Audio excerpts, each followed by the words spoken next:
ರಾಜಯೋಗ ಶಿಬಿರದ ಮೊದಲನೇ ದಿನದ ಮೊದಲನೇ ತರಗತಿಗೆ ತುಂಬು ಹೃದಯದ ಸ್ವಾಗತ. ಕೇವಲ 1 ಗಂಟೆ ಅವಧಿ, ಅಷ್ಟು ಸಮಯ ನಿಮ್ಮ ದೇಹ, ಮನಸ್ಸು, ಬುದ್ಧಿ ಎಲ್ಲವೂ ಇಲ್ಲೇ ಪ್ರೆಸೆನ್ಸಲ್ಲಿರುತ್ತೆ. ಎಷ್ಟು ಏಕಾಗ್ರತೆ ಇದೆ ಅಷ್ಟು ಇದನ್ನು ತಾವು ಅನುಭವ ಮಾಡಲಿಕ್ಕೆ ಸಾಧ್ಯ. ಮೊದಲನೇದಾಗಿ ನಾವು ಗೃಹಸ್ಥಿಗಳು, ನಾವು ವ್ಯಾಪಾರಿಗಳು, ನಾವು ಇಂಥ ಉದ್ಯೋಗಸ್ಥರು, ನಾವು ಗೃಹಿಣಿ, ಇದೆಲ್ಲದನ್ನು ಮರೆತು ತಮ್ಮನ್ನು ತಾವು ವಿದ್ಯಾರ್ಜನೆಗೆ ಬಂದಿರುವಂತಹ ವಿದ್ಯಾರ್ಥಿ ಅಂತ ಮೊದಲನೇದಾಗಿ ತಮ್ಮನ್ನು ತಾವು ಭಾವಿಸ್ಕೊಳ್ಳಿ. ಯಾವುದೇ ವಿದ್ಯಾಲಯದಲ್ಲಿ ವಿದ್ಯಾರ್ಥಿಗೆ ಮನೆ ಮೊದಲ ಪಾಠಶಾಲೆ, ತಾಯಿ ಮೊದಲ ಗುರು ಅನ್ನೋಂತೆ ಆರಂಭ ಆಗುತ್ತೆ ಶಿಕ್ಷಣ. ಆದರೂ ಮನುಷ್ಯನಿಗೆ ಪದವಿಯನ್ನು ಕೊಡುವಂಥ ಶಿಕ್ಷಣ ಅದು ಶಾಲೆಯಲ್ಲೇ ಸಿಗುತ್ತೆ. ಮನೆಯಲ್ಲಿ ಅಮ್ಮ ಎಷ್ಟೇ ಕಲಿಸಿದ್ರೂ ಕೂಡ ಅದಕ್ಕೆ ಪದವಿ ಸಿಗೋದಿಲ್ಲ. ಹಾಗೆ ಈ ಈಶ್ವರೀಯ ವಿಶ್ವವಿದ್ಯಾಲಯನು ನಮಗೆ ಸರ್ವಶ್ರೇಷ್ಠ ಪದವಿಯನ್ನು ಕೊಡುವಂತಹ ಮಹಾವಿದ್ಯಾಲಯ. ಈಗ ತಾವೆಲ್ಲರೂ ಈ ಚಿತ್ರದಲ್ಲಿ ನೋಡ್ತಾ ಇದ್ದೀರಿ. ಯಾರಿವರು?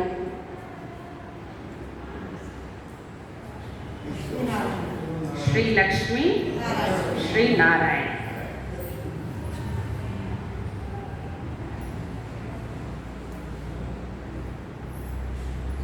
ಇವರನ್ನು ಏನಂತ ಕರಿತೀವಿ? ಮನುಷ್ಯರು ಅಂತ ಕರಿತೀವ? ದೇವತೆಗಳು ಅಂತ ಕರಿತೀವ? ದೇವತೆ. ಇವರಿಗೂ ನಮ್ಮ ಹಾಗೆ ದೇಹದ ರಚನೆ ಇದೆಯಲ್ಲ. ಏನಾದರೂ ದೇಹದ ರಚನೆಯಲ್ಲಿ ನಮಗೂ ಅವರಿಗೂ ವ್ಯತ್ಯಾಸ ಇದೆಯಾ? ಇಲ್ಲ. ಹಾಗಾದರೆ ನಮಗೂ ಅವರಿಗೂ ಇರತಕ್ಕಂತಹ ಅಂತರ ಯಾವುದರಲ್ಲಿ? ನಾವೆಲ್ಲರೂ ಪೂಜಿಸ್ತೀವಿ, ಆರಾಧಿಸ್ತೀವಿ.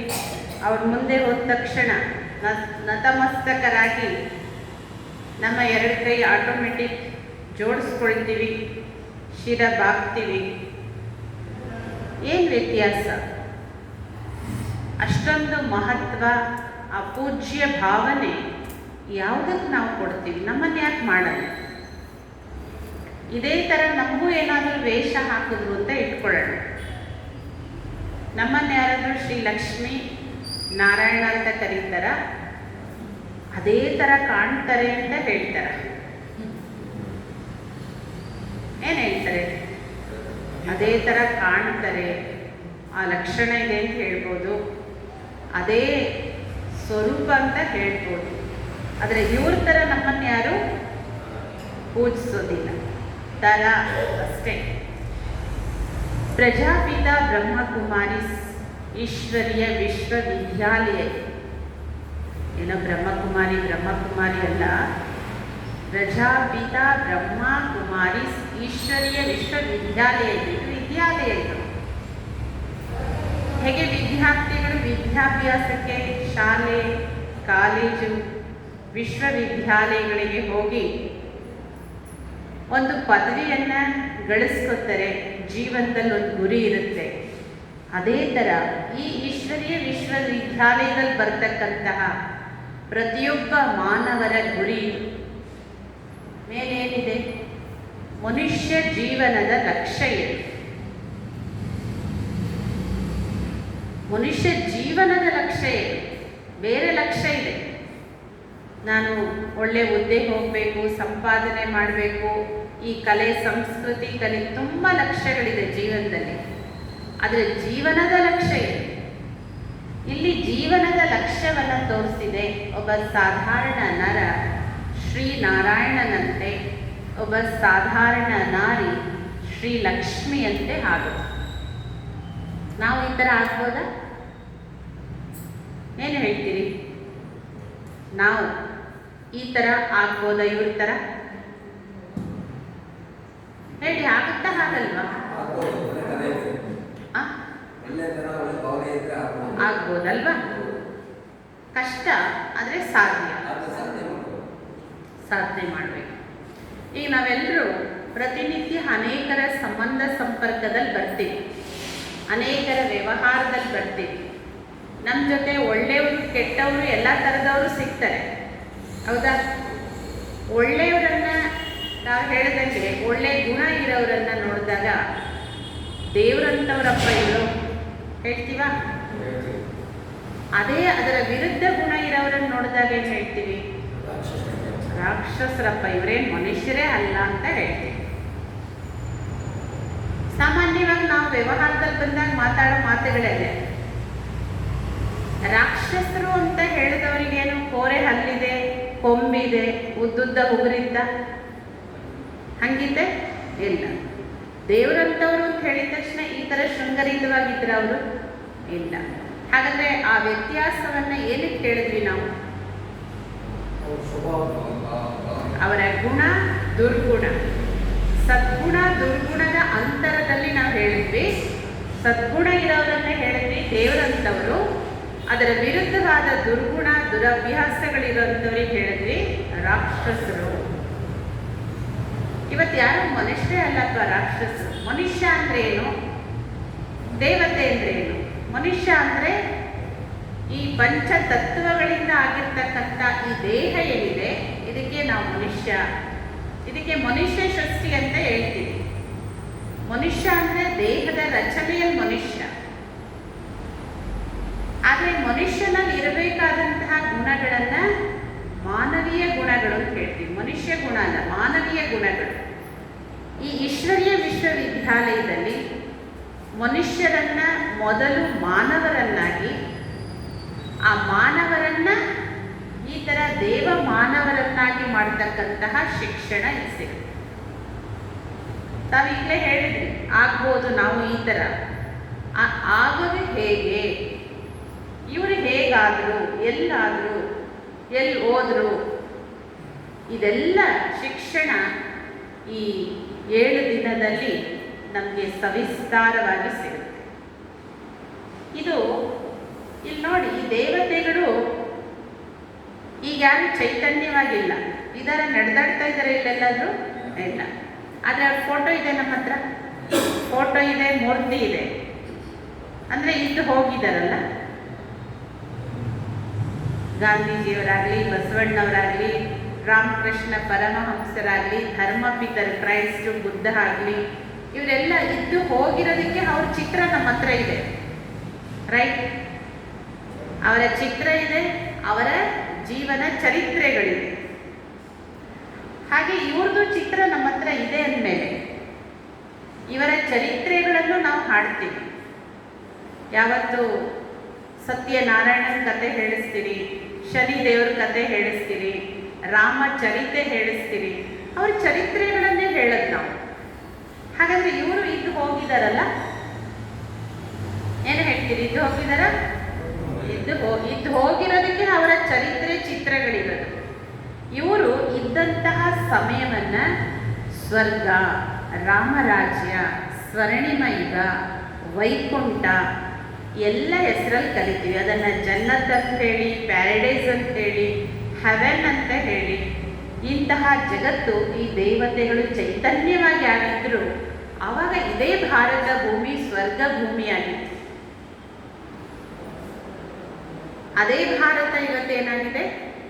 ನರಕ ಆಗಿದೆ, ದುಃಖಧಾಮ ಆಗಿದೆ. ಇದಕ್ಕೆ ಹೆಲ್ ಅಂತ ಕರಿತೀವಿ, ದೋಜಕ್ ಅಂತ ಕರಿತೀವಿ, ನರಕ ಅಂತ ಕರಿತೀವಿ. ಯಾಕೆ ಅಂತ ಹೇಳಿದ್ರೆ ಇವತ್ತು ಮಾನವನಲ್ಲಿ ಇರಬೇಕಾದ ಮಾನವೀಯ ಮೌಲ್ಯಗಳು ಮರೆಯಾಗಿ ಅವನಲ್ಲಿ 5 ವಿಕಾರಗಳು ಮನೆ ಮಾಡಿಕೊಂಡಿವೆ. ಅದರಿಂದ ದೇವತೆಗಳು ಇದ್ದರೂ ಈಗ ಯಾರೂ ಇಲ್ಲ. ಈಗೆಲ್ಲ ಇರೋದು ಮನುಷ್ಯರು. ಇದ್ದು ಹೋಗಿರೋದು ಚರಿತ್ರೆಗಳಿದೆ, ಅವರ ಚಿತ್ರಗಳಿದೆ. ಅದು ನಮ್ಮ ಜೀವನಕ್ಕೆ ಒಂದು ಪ್ರೇರಣೆಯಾಗಿದೆ. ಹಾಗಾದರೆ ಇವರು ಈಗ ಎಲ್ಲಿ ಹೋದರು, ಹೇಗಾದರೂ ಎಲ್ಲಿ ಹೋದರು ಅದನ್ನು ನಾವು ತಿಳ್ಕೊಳ್ತಾ ಹೋಗ್ತೀವಿ. ಈ ದೇವತೆಗಳು ಇದ್ದಾಗಿನ ಆ ಸಮಯ ಇವತ್ತು ಪರಿವರ್ತನೆಯಾಗಿ ಸ್ವರ್ಗ ನರಕ ಆಗಿದೆ, ರಾಮರಾಜ್ಯ ರಾವಣ ರಾಜ್ಯ ಆಗಿದೆ. ಅದಕ್ಕೆ ಗಾಂಧೀಜಿಯವರು ಕೂಡ ಏನು ಕನಸಿದ್ದವರಿಗೆ? ರಾಮರಾಜ್ಯದ ಕನಸಿತ್ತು.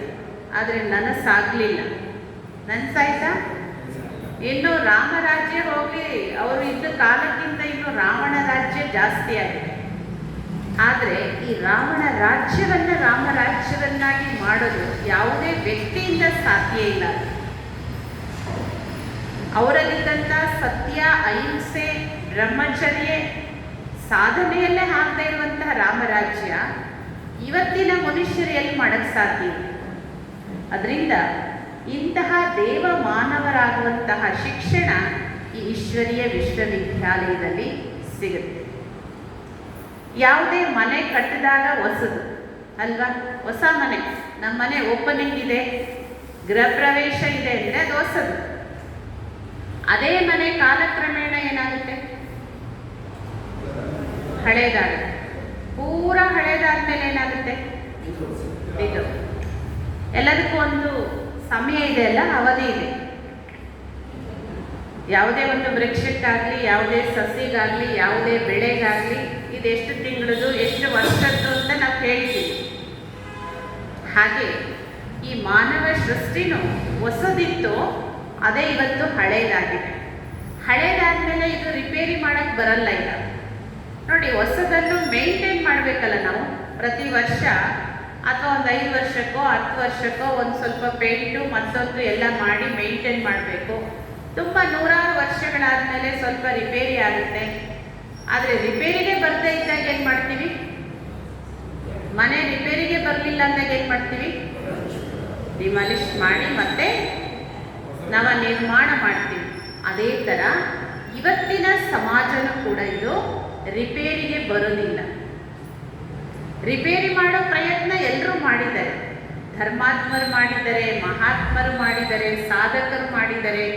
ಇವತ್ತು ಅನೇಕ ಸಂಘ ಸಂಸ್ಥೆಗಳು, ಸೋಷಿಯಲ್ ವರ್ಕರ್ಸ್ ಎಲ್ಲರೂ ಮಾಡ್ತಾ ಇದ್ದಾರೆ. ಸುಧಾರಣೆ ಆಗಿದೆಯಾ ಸಮಾಜ? ಸುಧಾರಣೆ ಆಗಿದೆಯಾ? ಇನ್ನು ಕೆಳಮಟ್ಟಕ್ಕೆ ಹೋಗ್ತಾ ಇದೆ. ಯಾಕೆ ಅಂದರೆ ಇದು ಯಾರೂ ಸುಧಾರಣೆ ಮಾಡೋಕ್ಕೆ ಸಾಧ್ಯ ಇಲ್ಲ. ಮಾನವರು ಇದರ ಸುಧಾರಣೆ ಯಾರು ಮಾಡಬೇಕು ಅವರೇ ಮಾಡೋಕ್ಕಾಗತ್ತೆ. ಅವ್ರು ಯಾರು ಅನ್ನೋದನ್ನು ನಾಳೆ ತಿಳ್ಕೊಳ್ಳೋಣ. ಆದರೆ ಇವತ್ತು ನಾನು ಯಾರು ಅನ್ನೋದನ್ನು ತಿಳ್ಕೊಳ್ಳೋಣ. ಚಿತ್ರ ಕಾಣಿಸುತ್ತೆ ಎಲ್ರಿಗೂ ಸ್ಪಷ್ಟವಾಗಿ ಅಲ್ವಾ? ಇದು ಮೊದಲನೇ ಪಾಠ.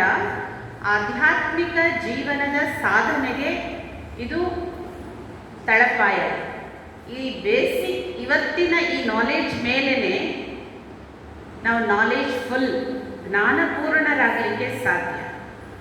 ಇದನ್ನೇ ಅನೇಕ ಮಹಾತ್ಮರು ಹೇಳಿದರು, ಅರಿವೇ ಗುರು, ಅರಿವೇ ಗುರು.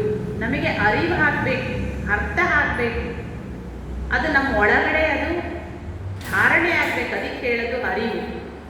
ಸೊ ಇಲ್ಲಿ ಸೆಲ್ಫ್ ರಿಯಲೈಸೇಷನ್, ಆತ್ಮದ ಅರಿವಿದು.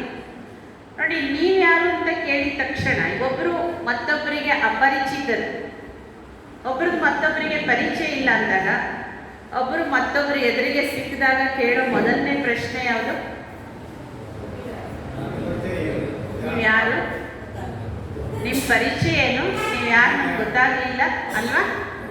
ಆವಾಗ ಪರಿಚಯ ಏನು ಕೊಡ್ತೀವಿ ನಾವು?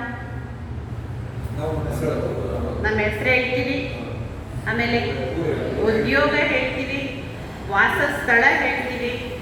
ಇನ್ನು ಸ್ವಲ್ಪ ಏನಾದರೂ ಬೇರೆ ಬೇರೆ ಸಂಸ್ಥೆಗಳಲ್ಲಿ ತೊಡಗಿಸ್ಕೊಂಡಿದ್ರೆ, ಬೇರೆ ಬೇರೆ ಅಧಿಕಾರಗಳಿದ್ರೆ ಆ ರೀತಿ ನಮ್ಮನ್ನು ಪರಿಚಯಿಸ್ಕೊಡೋಕ್ಕೆ ಪ್ರಯತ್ನ ಮಾಡ್ತೀವಿ. ಹೌದಲ್ಲ? ಕರೆಕ್ಟಾ ಪರಿಚಯ? ಸರಿ. ಈಗಿನ ಮುಂದೆ ಕೇಳ್ತಾ ಗೊತ್ತಾಗುತ್ತೆ ಯಾವುದು ತಪ್ಪ ಅನ್ನೋದು. ನಾವು ಬಾಹ್ಯವಾಗಿ ತಿಳ್ಕೊಂಡಿದ್ದೀವಿ, ಕಣ್ಣಿಗೆ ಕಾಣ್ತಾ ಇದೆಯಲ್ಲ ಈ ಪಂಚತತ್ವಗಳ ದೇಹ, ಆಕಾಶ, ವಾಯು, ಅಗ್ನಿ, ಜಲ, ಪೃಥ್ವಿ, ಈ ಪಂಚಭೂತಗಳಿಂದ ಆಗಿರ್ತಕ್ಕಂತಹ ಈ ದೇಹ, ಒಬ್ಬರ ದೇಹ ಮತ್ತೊಬ್ಬರಿಗೆ ಕಾಣಿಸುತ್ತೆ, ನಮ್ಮ ದೇಹನೂ ನಮಗೆ ಕಾಣಿಸುತ್ತೆ.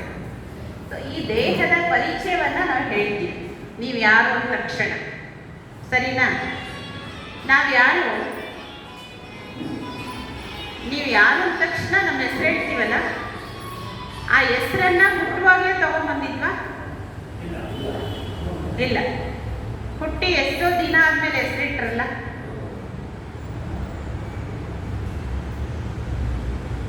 ಆ ನಂತರದಲ್ಲಿ ನೀವು ಯಾರು ಅಂದ ತಕ್ಷಣ ನಾನು ಇಂಥ ಬಿಸ್ನೆಸ್ ಮ್ಯಾನ್, ನಾನು ಇಂಜಿನಿಯರು, ನಾನು ಡಾಕ್ಟ್ರು, ನಾನು ರೈತರು, ಮತ್ತೊಂದು ಹೇಳ್ತೀವಿ. ಅದು ಹುಟ್ಟುವಾಗ ತಂದಿದ್ವಾ? ಹುಟ್ಟಿ ಎಷ್ಟೋ ವರ್ಷ ಆದಮೇಲೆ ಸಿಕ್ತಲ್ವಾ? ಆಮೇಲೆ ಎಕ್ಸ್ ಆಗ್ಬೋದು, ರಿಟೈರ್ಡ್ ಆಗ್ಬೋದು, ರೈಟ್? ಅದು ಏನು ಸದಾ ಇರೋದಿಲ್ಲ. ನಿಮ್ಮ ವಾಸಸ್ಥಳನೂ ಯಾವುದು ಸದಾ ಇರೋದಿಲ್ಲ. ಹಾಂ, ನಮ್ಮ ಪರ್ಮನೆಂಟ್ ಮನೆ ನೋಡಿ, ಅಡ್ರೆಸ್ಸಲ್ಲಿ 2 ಅಡ್ರೆಸ್ ಕೇಳ್ತಾರೆ. ನೀವು ಯಾವುದೇ ಫಾರಮ್ ಫಿಲಪ್ ಮಾಡ್ತೀರಿ, ಒಂದು ನಿಮ್ಮ ಪರ್ಮನೆಂಟ್ ಅಡ್ರೆಸ್, ಟೆಂಪ್ರರಿ ಅಡ್ರೆಸ್, ಇಲ್ಲ ಮನೆ ವಿಳಾಸ, ಕಚೇರಿ ವಿಳಾಸ, 2 ಅಡ್ರೆಸ್ ಇದೆ. ಹಾಗೆ ನಾವು ಇಲ್ಲಿಗೆ ಬರುವಾಗ ಯಾವ ವಿಳಾಸದೊಂದಿಗೆ ಬಂದಿದ್ದೀವಿ ಅದು ನಮ್ಮ ಒರಿಜಿನಲ್ ವಿಳಾಸ. ಇವಾಗ ಏನು ವಿಳಾಸ ಹೇಳ್ತಾ ಇದ್ದೀವಿ, ಟೆಂಪ್ರವರಿ ವಿಳಾಸ. ಕಚೇರಿ, ಮನೆ ಅನ್ನೋದು ನಮ್ಮ ವಿಶ್ರಾಂತಿ ಗೃಹ ಸದಾ. ಕಚೇರಿ, ಆಫೀಸು ಸದಾ ಇರಲ್ಲ. ನಾವು ವರ್ಕ್ ಇದೆ, ಇರ್ತೀವಿ, ವರ್ಕ್ ಮುಗಿತು ವಾಪಸ್ ಮನೆಗೆ ಹೋಗ್ತೀವಿ. ಹಾಗೆ ನೋಡಿ, ಇದಕ್ಕೆ ಮನುಷ್ಯ ಅಂತ ಕರಿಬೋದಾ? ಇಲ್ಲ. ಅದೇ ಪೂರ್ಣ ದೇಹದ ರಚನೆ ಇದ್ದು, ಈ ದೇಹದ ಒಳಗಡೆ ಒಂದು ಶಕ್ತಿ ಇದ್ದರೆ ಅವಾಗ ಇವೆರಡೂ ಸೇರಿಕೊಳ್ಳುತ್ತೆ. ಜೀವ ಪ್ಲಸ್ ಆತ್ಮ, ಜೀವಾತ್ಮ. ಜೀವ ಪ್ಲಸ್ ಆತ್ಮ, ಜೀವಾತ್ಮ. ಇಲ್ಲಿ ನಾವೆಲ್ಲ ಕೊಡ್ತಿರೋರು ಈಗ ಜೀವಾತ್ಮಗಳು. 2 ಶಕ್ತಿ ಇದೆ, ಜೀವನೂ ಇದೆ ಪ್ಲಸ್ ಆತ್ಮನೂ ಇದೆ. ಅದರಿಂದ ನಾವು ಇಲ್ಲಿ ಕೂತ್ಕೊಂಡಿದ್ದೀವಿ, ಒಬ್ಬರು ಮತ್ತೊಬ್ಬರನ್ನ ನೋಡ್ತಾ ಇದ್ದೀವಿ, ಕೇಳ್ತಾ ಇದ್ದೀವಿ, ಉಸಿರಾಡ್ತಿದ್ದೀವಿ, ನಮ್ಮ ದೇಹದ ಎಲ್ಲ ಕ್ರಿಯೆಗಳು ನಡೀತಾ ಇದೆ. ಇದೇ ಈ ಆತ್ಮ ಈ ದೇಹನ ಬಿಟ್ಟು ಹೊರಟೋಗ್ಬಿಟ್ರೆ ಏನಂತಾರೆ ಅವಾಗ? ಶವ ಅಂತಾರೆ, ಹೆಣ ಅಂತಾರೆ, ಡೆಡ್ ಬಾಡಿ ಅಂತಾರೆ. ಆ ಡೆಡ್ ಬಾಡಿಗೂ ನಮಗೂ ಏನು ವ್ಯತ್ಯಾಸ ಹೇಳಿ? ಪ್ರಾಕ್ಟಿಕಲ್ ಆಗಿರೋದು. ಹಾ, ನಮ್ಮಲ್ಲಿ ಆತ್ಮ ಇದೆ, ಡೆಡ್ ಬಾಡಿನಲ್ಲಿ ಆತ್ಮ ಇರೋದಿಲ್ಲ. ನಾನೊಂದು ಚಿಕ್ಕ ಉದಾಹರಣೆ ಹೇಳಬೇಕಂದ್ರೆ, ಈಗ ಯಾರಿಗಾದ್ರೂ ಹುಷಾರಿರಲ್ಲ, ಶರೀರದ ಇವತ್ತು ರೋಗಿಗಳ ಜಗತ್ತು ಗೊತ್ತಲ್ಲ. ಆರೋಗ್ಯ ಚೆನ್ನಾಗಿಲ್ಲ ಅಂದರೆ ಈ ಊರಲ್ಲಾಗಲ್ಲ, ನೀವು ಆ ಊರಿಗೆ ಹೋಗಿ, ಈ ಊರಿಗೆ ಹೋಗಿ, ಬೆಂಗಳೂರಿಗೆ ಹೋಗಿ, ಬಾಂಬೆಗೆ ಹೋಗಿ ಹೇಳ್ತಾರೆ. ಅದು ನಮಗೆ ತುಂಬ ಹತ್ತಿರದ ಸಂಬಂಧಿಕರು ಹೇಳ್ತಾರೆ, ನಾವು ಹೀಗೆ ಬಾಂಬೆಗೋ, ಡೆಲ್ಲಿಗೋ, ಬೆಂಗಳೂರಿಗೋ ಎಲ್ಲೋ ಹೋಗ್ತಾ ಇದ್ವಿ ಅಂತ ಹೇಳಿದಾಗ ನಾವು ಮತ್ತೆ ಕರೆ ಮಾಡ್ತೀವಿ ಅವ್ರಿಗೆ ಅಲ್ವಾ? ಹೇಗಿದ್ದಾರೆ, ಚೆನ್ನಾಗಿದ್ದಾರಾ, ಡಾಕ್ಟ್ರ್ ಏನು ಹೇಳಿದ್ರು ಎಲ್ಲ ಕೇಳ್ತೀವಿ. ಮತ್ತು ಯಾವತ್ತು ಬರ್ತೀರಿ ಅಂತಲೂ ಕೇಳ್ತೀವಿ. ನಿಮಗೆ ಒಂದು ಮೆಸೇಜ್ ಬರುತ್ತೆ, ನೋ ಮೋರ್, ಅವ್ರು ಹೋದರು. ಆವಾಗ ನೀವೇನು ಕೇಳ್ತೀರಾ? ಯಾವಾಗ ಬರ್ತೀರಾ ಅಂತ ಕೇಳ್ತೀರಾ, ಯಾವಾಗ ತರ್ತೀರಾ ಅಂತ ಕೇಳ್ತೀರಾ? ಡಿಫ್ರೆನ್ಸ್ ಹೋಗುವಾಗೇನು ಬರುವಾಗೇನು ಡಿಫ್ರೆನ್ಸ್ ಏನು? ಹೋಗುವಾಗ ಜೀವಾತ್ಮ, ಬರುವಾಗ ಬರೀ ಜೀವ, ಆತ್ಮ ಇಲ್ಲ. ಈ ಆತ್ಮ ಇಲ್ಲದೆ ಇರೋದ್ರಿಂದ ನಾವೇನು ಹೇಳ್ತೀವಿ? Dead body. ಆ ದೇಹದಲ್ಲಿ ಎಲ್ಲ ಇಂದ್ರಿಯಗಳು ಇದೆ, ಆದರೆ ಯಾವ ಇಂದ್ರಿಯಗಳು ಕೆಲಸ ಮಾಡೋದಿಲ್ಲ. ಕಣ್ಣಿದೆ ನೋಡಲ್ಲ, ಕಿವಿ ಇದೆ ಕೇಳಿಸಲ್ಲ, ಹೃದಯ ಇದೆ, ಹೃದಯ ಬಡಿತ ಇಲ್ಲ, ಯಾವ ಕ್ರಿಯೆಗಳು ಇಲ್ಲ. ಹಾಗಾದ್ರೆ ಈ ದೇಹದ ಒಳಗಡೆ ಎಲ್ಲ ಕ್ರಿಯೆಗಳನ್ನು ಮಾಡ್ತಾ ಇದ್ದಂಥ ಶಕ್ತಿ ಇಷ್ಟು ದಿನ ಯಾರು? ಹೇಳಿ ಜೋರಾಗಿ. ಆತ್ಮ. ಇಲ್ಲಿ ತುಂಬಾ ಚಿಕ್ಕ ಒಂದು ಉದಾಹರಣೆ ಇದೆ, ಕಾಣಿಸುತ್ತೆ ಅಣ್ಣಂದಿರಿಗೆ? ಕಾರಿದೆ. ಈ ಕಾರ್ ಹೊಸದಿದು. ಈ ಹೊಸ ಕಾರಲ್ಲಿ ಪೆಟ್ರೋಲು, ಡೀಸೆಲ್ಲು, ಗ್ಯಾಸು ಏನೋ ಇದೆ ಕಾರ್. ಆದರೆ ಈ ಕಾರ್ ಮೂವ್ ಆಗಬೇಕಾದ್ರೆ ಯಾರು ಬೇಕು? ಡ್ರೈವರ್ ಬೇಕಲ್ಲ. ಕಾರು ಎಷ್ಟೇ ಲಕ್ಷಾಂತರ ರೂಪಾಯಿ, ಕೋಟ್ಯಾಂತರ ರೂಪಾಯಿ ಬೆಲೆ ಬಾಳುತ್ತೆ, ಆದರೆ ಅದಕ್ಕೆ ಚಾಲಕ ಬೇಕು. ಹಾಗೆ ಈ ದೇಹನೂ ಒಂದು ವಾಹನ ಇದು. ಈ ದೇಹನೂ ವಾಹನ ಇದು. ಈ ದೇಹದ ವಾಹನವನ್ನು ನಡೆಸ್ತಕ್ಕಂತಹ ಚಾಲಕ ಆತ್ಮ. ಆತ್ಮ ಇರೋದ್ರಿಂದ ಇದರ ಚಲನೆ, ವಲನೆ, ಕ್ರಿಯೆಗಳು, ಕಾರ್ಯ ಎಲ್ಲವನ್ನು ಈ ದೇಹದಲ್ಲಿ ನಡೆಸ್ತದೆ. ಈ ಚಾಲಕ ಇಲ್ಲ ಅಂದರೆ ಈ ವಾಹನನೂ ಏನಾಗುತ್ತೆ? ಈ ಚಾಲಕ ಇಲ್ಲದೆ ಹೋದರೆ ಈ ವಾಹನ ಏನಾಗುತ್ತೆ? ಡೆಡ್ ಆಗಿದೆ. ಈ ಕಾರು ಡೆಡ್ ಆಗಿದೆ, ತುಂಬ ದಿನದಿಂದ ಇಲ್ಲೇ ನಿಂತಿದೆ. ಇದು ನಿಷ್ಪ್ರಯೋಜಕ, ನಿಷ್ಕ್ರಿಯೆ. ಅಂದರೆ ಎಲ್ಲ ಕ್ರಿಯಾಶಕ್ತಿ ಯಾರು? ದೇಹದಲ್ಲಿ ಎಲ್ಲ ಕ್ರಿಯಾಶಕ್ತಿ ಆತ್ಮ. ಈ ಕಾರು ಹೇಗೆ ಜಡ, ಅದರಲ್ಲಿ ಮೂಮೆಂಟ್ಸ್ ಇಲ್ಲ, ಅದರಲ್ಲಿ ಎಲ್ಲ ಪಾರ್ಟ್ಸ್ ಇರ್ಬೋದು, ಮೂಮೆಂಟ್ಸ್ ಇಲ್ಲ. ಆ ಮೂಮೆಂಟ್ಸ್ ಇರೋದು ಚಾಲಕನಿಂದ. ಹಾಗೆ ನಮ್ಮ ದೇಹದ ಎಲ್ಲ ಇಂದ್ರಿಯಗಳು ಚೆನ್ನಾಗಿರ್ಬೋದು, ಆದರೆ ಈ ಚಾಲಕ ಇಲ್ಲ ಅಂದರೆ ಈ ವಾಹನನೂ ಡೆಡ್ ಬಾಡಿ. ಯಾವುದನ್ನು ಹೆಣ ಅಂತೀವಿ, ಶವ ಅಂತೀವಿ. ಈ ದೇಹಕ್ಕೆ ಏನು ಬೆಲೆ ಇಲ್ಲ.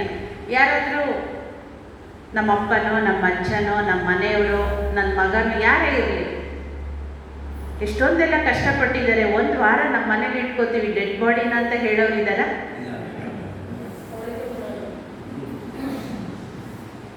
ಆಸ್ಪತ್ರೆಯಲ್ಲಿ ಸತ್ತರೆ ಊರೊಳಗೆ ತರಲ್ವಂತೆ ಕೆಲವರು, ಮನೆ ಒಳಗೆ ತರಲ್ಲ, ಊರೊಳಗೂ ತರಲ್ಲ, ಕೆಲವರು ಮನೆ ಒಳಗೂ ತರಲ್ಲ. ಹಾಗಾದ್ರೆ ಏನಾಗೋಯ್ತು ವ್ಯತ್ಯಾಸ? ಹಾಗಾದ್ರೆ ಇಷ್ಟು ದಿನ ಬೆಲೆ ಇದ್ದಿದ್ದು ಯಾರಿಗೆ? ಆತ್ಮಕ್ಕೆ. ನನಗೆ ಬೆಲೆ ಇದೆ ಹೊರತು ದೇಹಕ್ಕಲ್ಲ. ಈ ಕಾರಲ್ಲೂ ಕೂಡ ಚಾಲಕನಿಗೆ ಒಂದು ಸೀಟ್ ಫಿಕ್ಸ್ ಇದೆ ಅಲ್ಲ, ಎಲ್ಲಿ ಬೇಕಾದ್ರೆ ಕುತ್ಕೊಂಡು ಡ್ರೈವ್ ಮಾಡ್ಬೋದಾ? ಇಲ್ಲ. Driving seat fix seat. Steering, clutch, brake, control ಎಲ್ಲನೂ ಡ್ರೈವಿಂಗ್ ಸೀಟಲ್ಲಿ ಫಿಕ್ಸ್ ಆಗಿದೆ. ಅದೇ ಥರ ಈ ದೇಹದಲ್ಲೂ ಆತ್ಮ ಇದೆ. ಸರಿ, ಎಲ್ಲಿದೆ ಆತ್ಮ ಈ ದೇಹದಲ್ಲಿ? ಈಗ ಕಾರಲ್ಲಿ ಡ್ರೈವರ್ ಎಲ್ಲಿದ್ದಾರೆ ಅಂದರೆ ಎಲ್ಲರೂ ಹೇಳ್ತೀವಿ, ಒಂದು ಬೇಬಿನೂ ಹೇಳುತ್ತೆ ಡ್ರೈವಿಂಗ್ ಸೀಟ್. ಈ ದೇಹದ ಒಳಗಡೆ ಚಾಲಕ ಆತ್ಮ ಇದೆ, ಆದರೆ ಆ ಚಾಲಕ ಈ ದೇಹದ ಒಳಗಡೆ ಎಲ್ಲಿದೆ? ಹೃದಯದಲ್ಲಿದೆ. ಆಮೇಲೆ ಎಲ್ಲ ನೋಡ್ಕೊಂಡ್ಬಿಟ್ರಿ, ಭಾರಿ ಫಾಸ್ಟ್ ಇದ್ದೀರಾ. ಸಾಮಾನ್ಯವಾಗಿ ಎಲ್ಲರೂ ಹೇಳೋದು ಹೃದಯದಲ್ಲಿದೆ, ಕೆಲವರು ಬ್ರೈನಲ್ಲಿದೆ. ಆತ್ಮ ಇರೋದು ಇಲ್ಲಿ, ಈ ಎರಡು ಹುಬ್ಬುಗಳ ನಡುವೆ ಭ್ರೂ ಮಧ್ಯದಲ್ಲಿ ಇದೇ ಡ್ರೈವಿಂಗ್ ಸೀಟ್. ಇದು ಡ್ರೈವಿಂಗ್ ಸೀಟ್. ಇದು ಡ್ರೈವಿಂಗ್ ಸೀಟ್ ಅನ್ನೋದಕ್ಕೇನೆ ನಾವು ಹಣೆಗೆ ಕುಂಕುಮ, ವಿಭೂತಿ, ಗಂಧ ಎಲ್ಲವನ್ನು ಇಲ್ಲಿಗೆ ಧರಿಸ್ಕೊಳ್ತೀವಿ.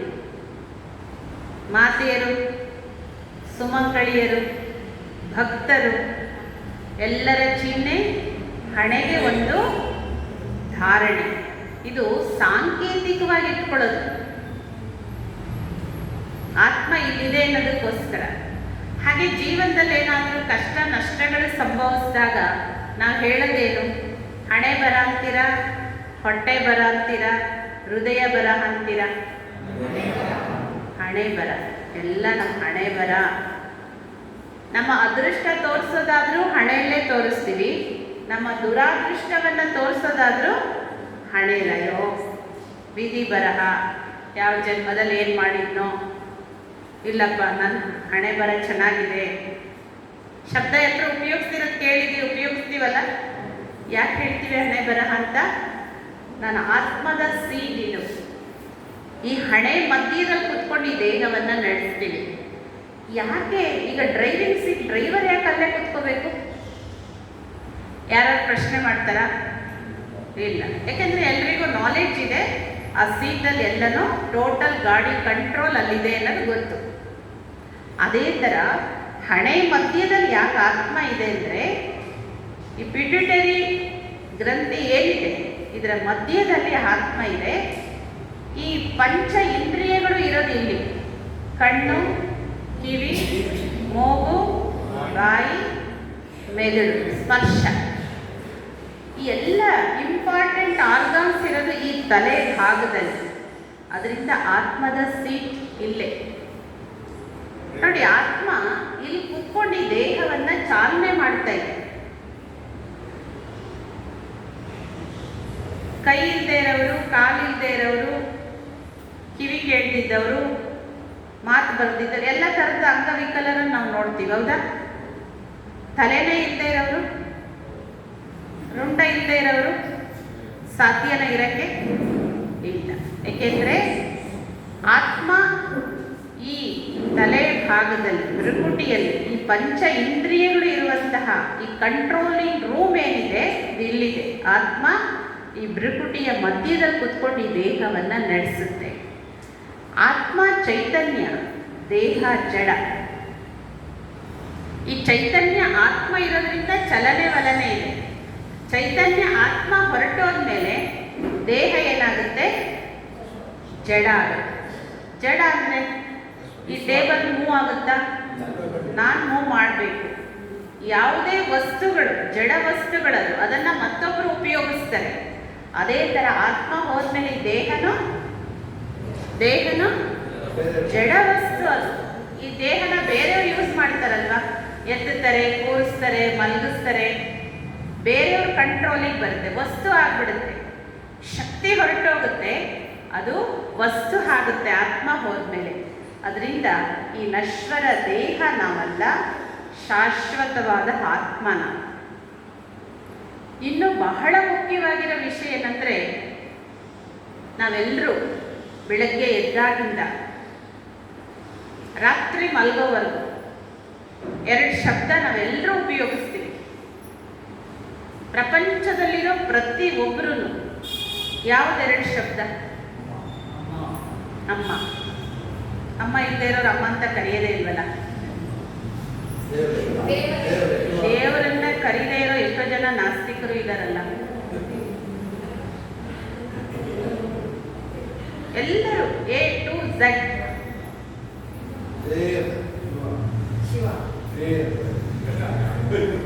ಅಂತ ಕರೀತಾರೆ ಶಿವನ.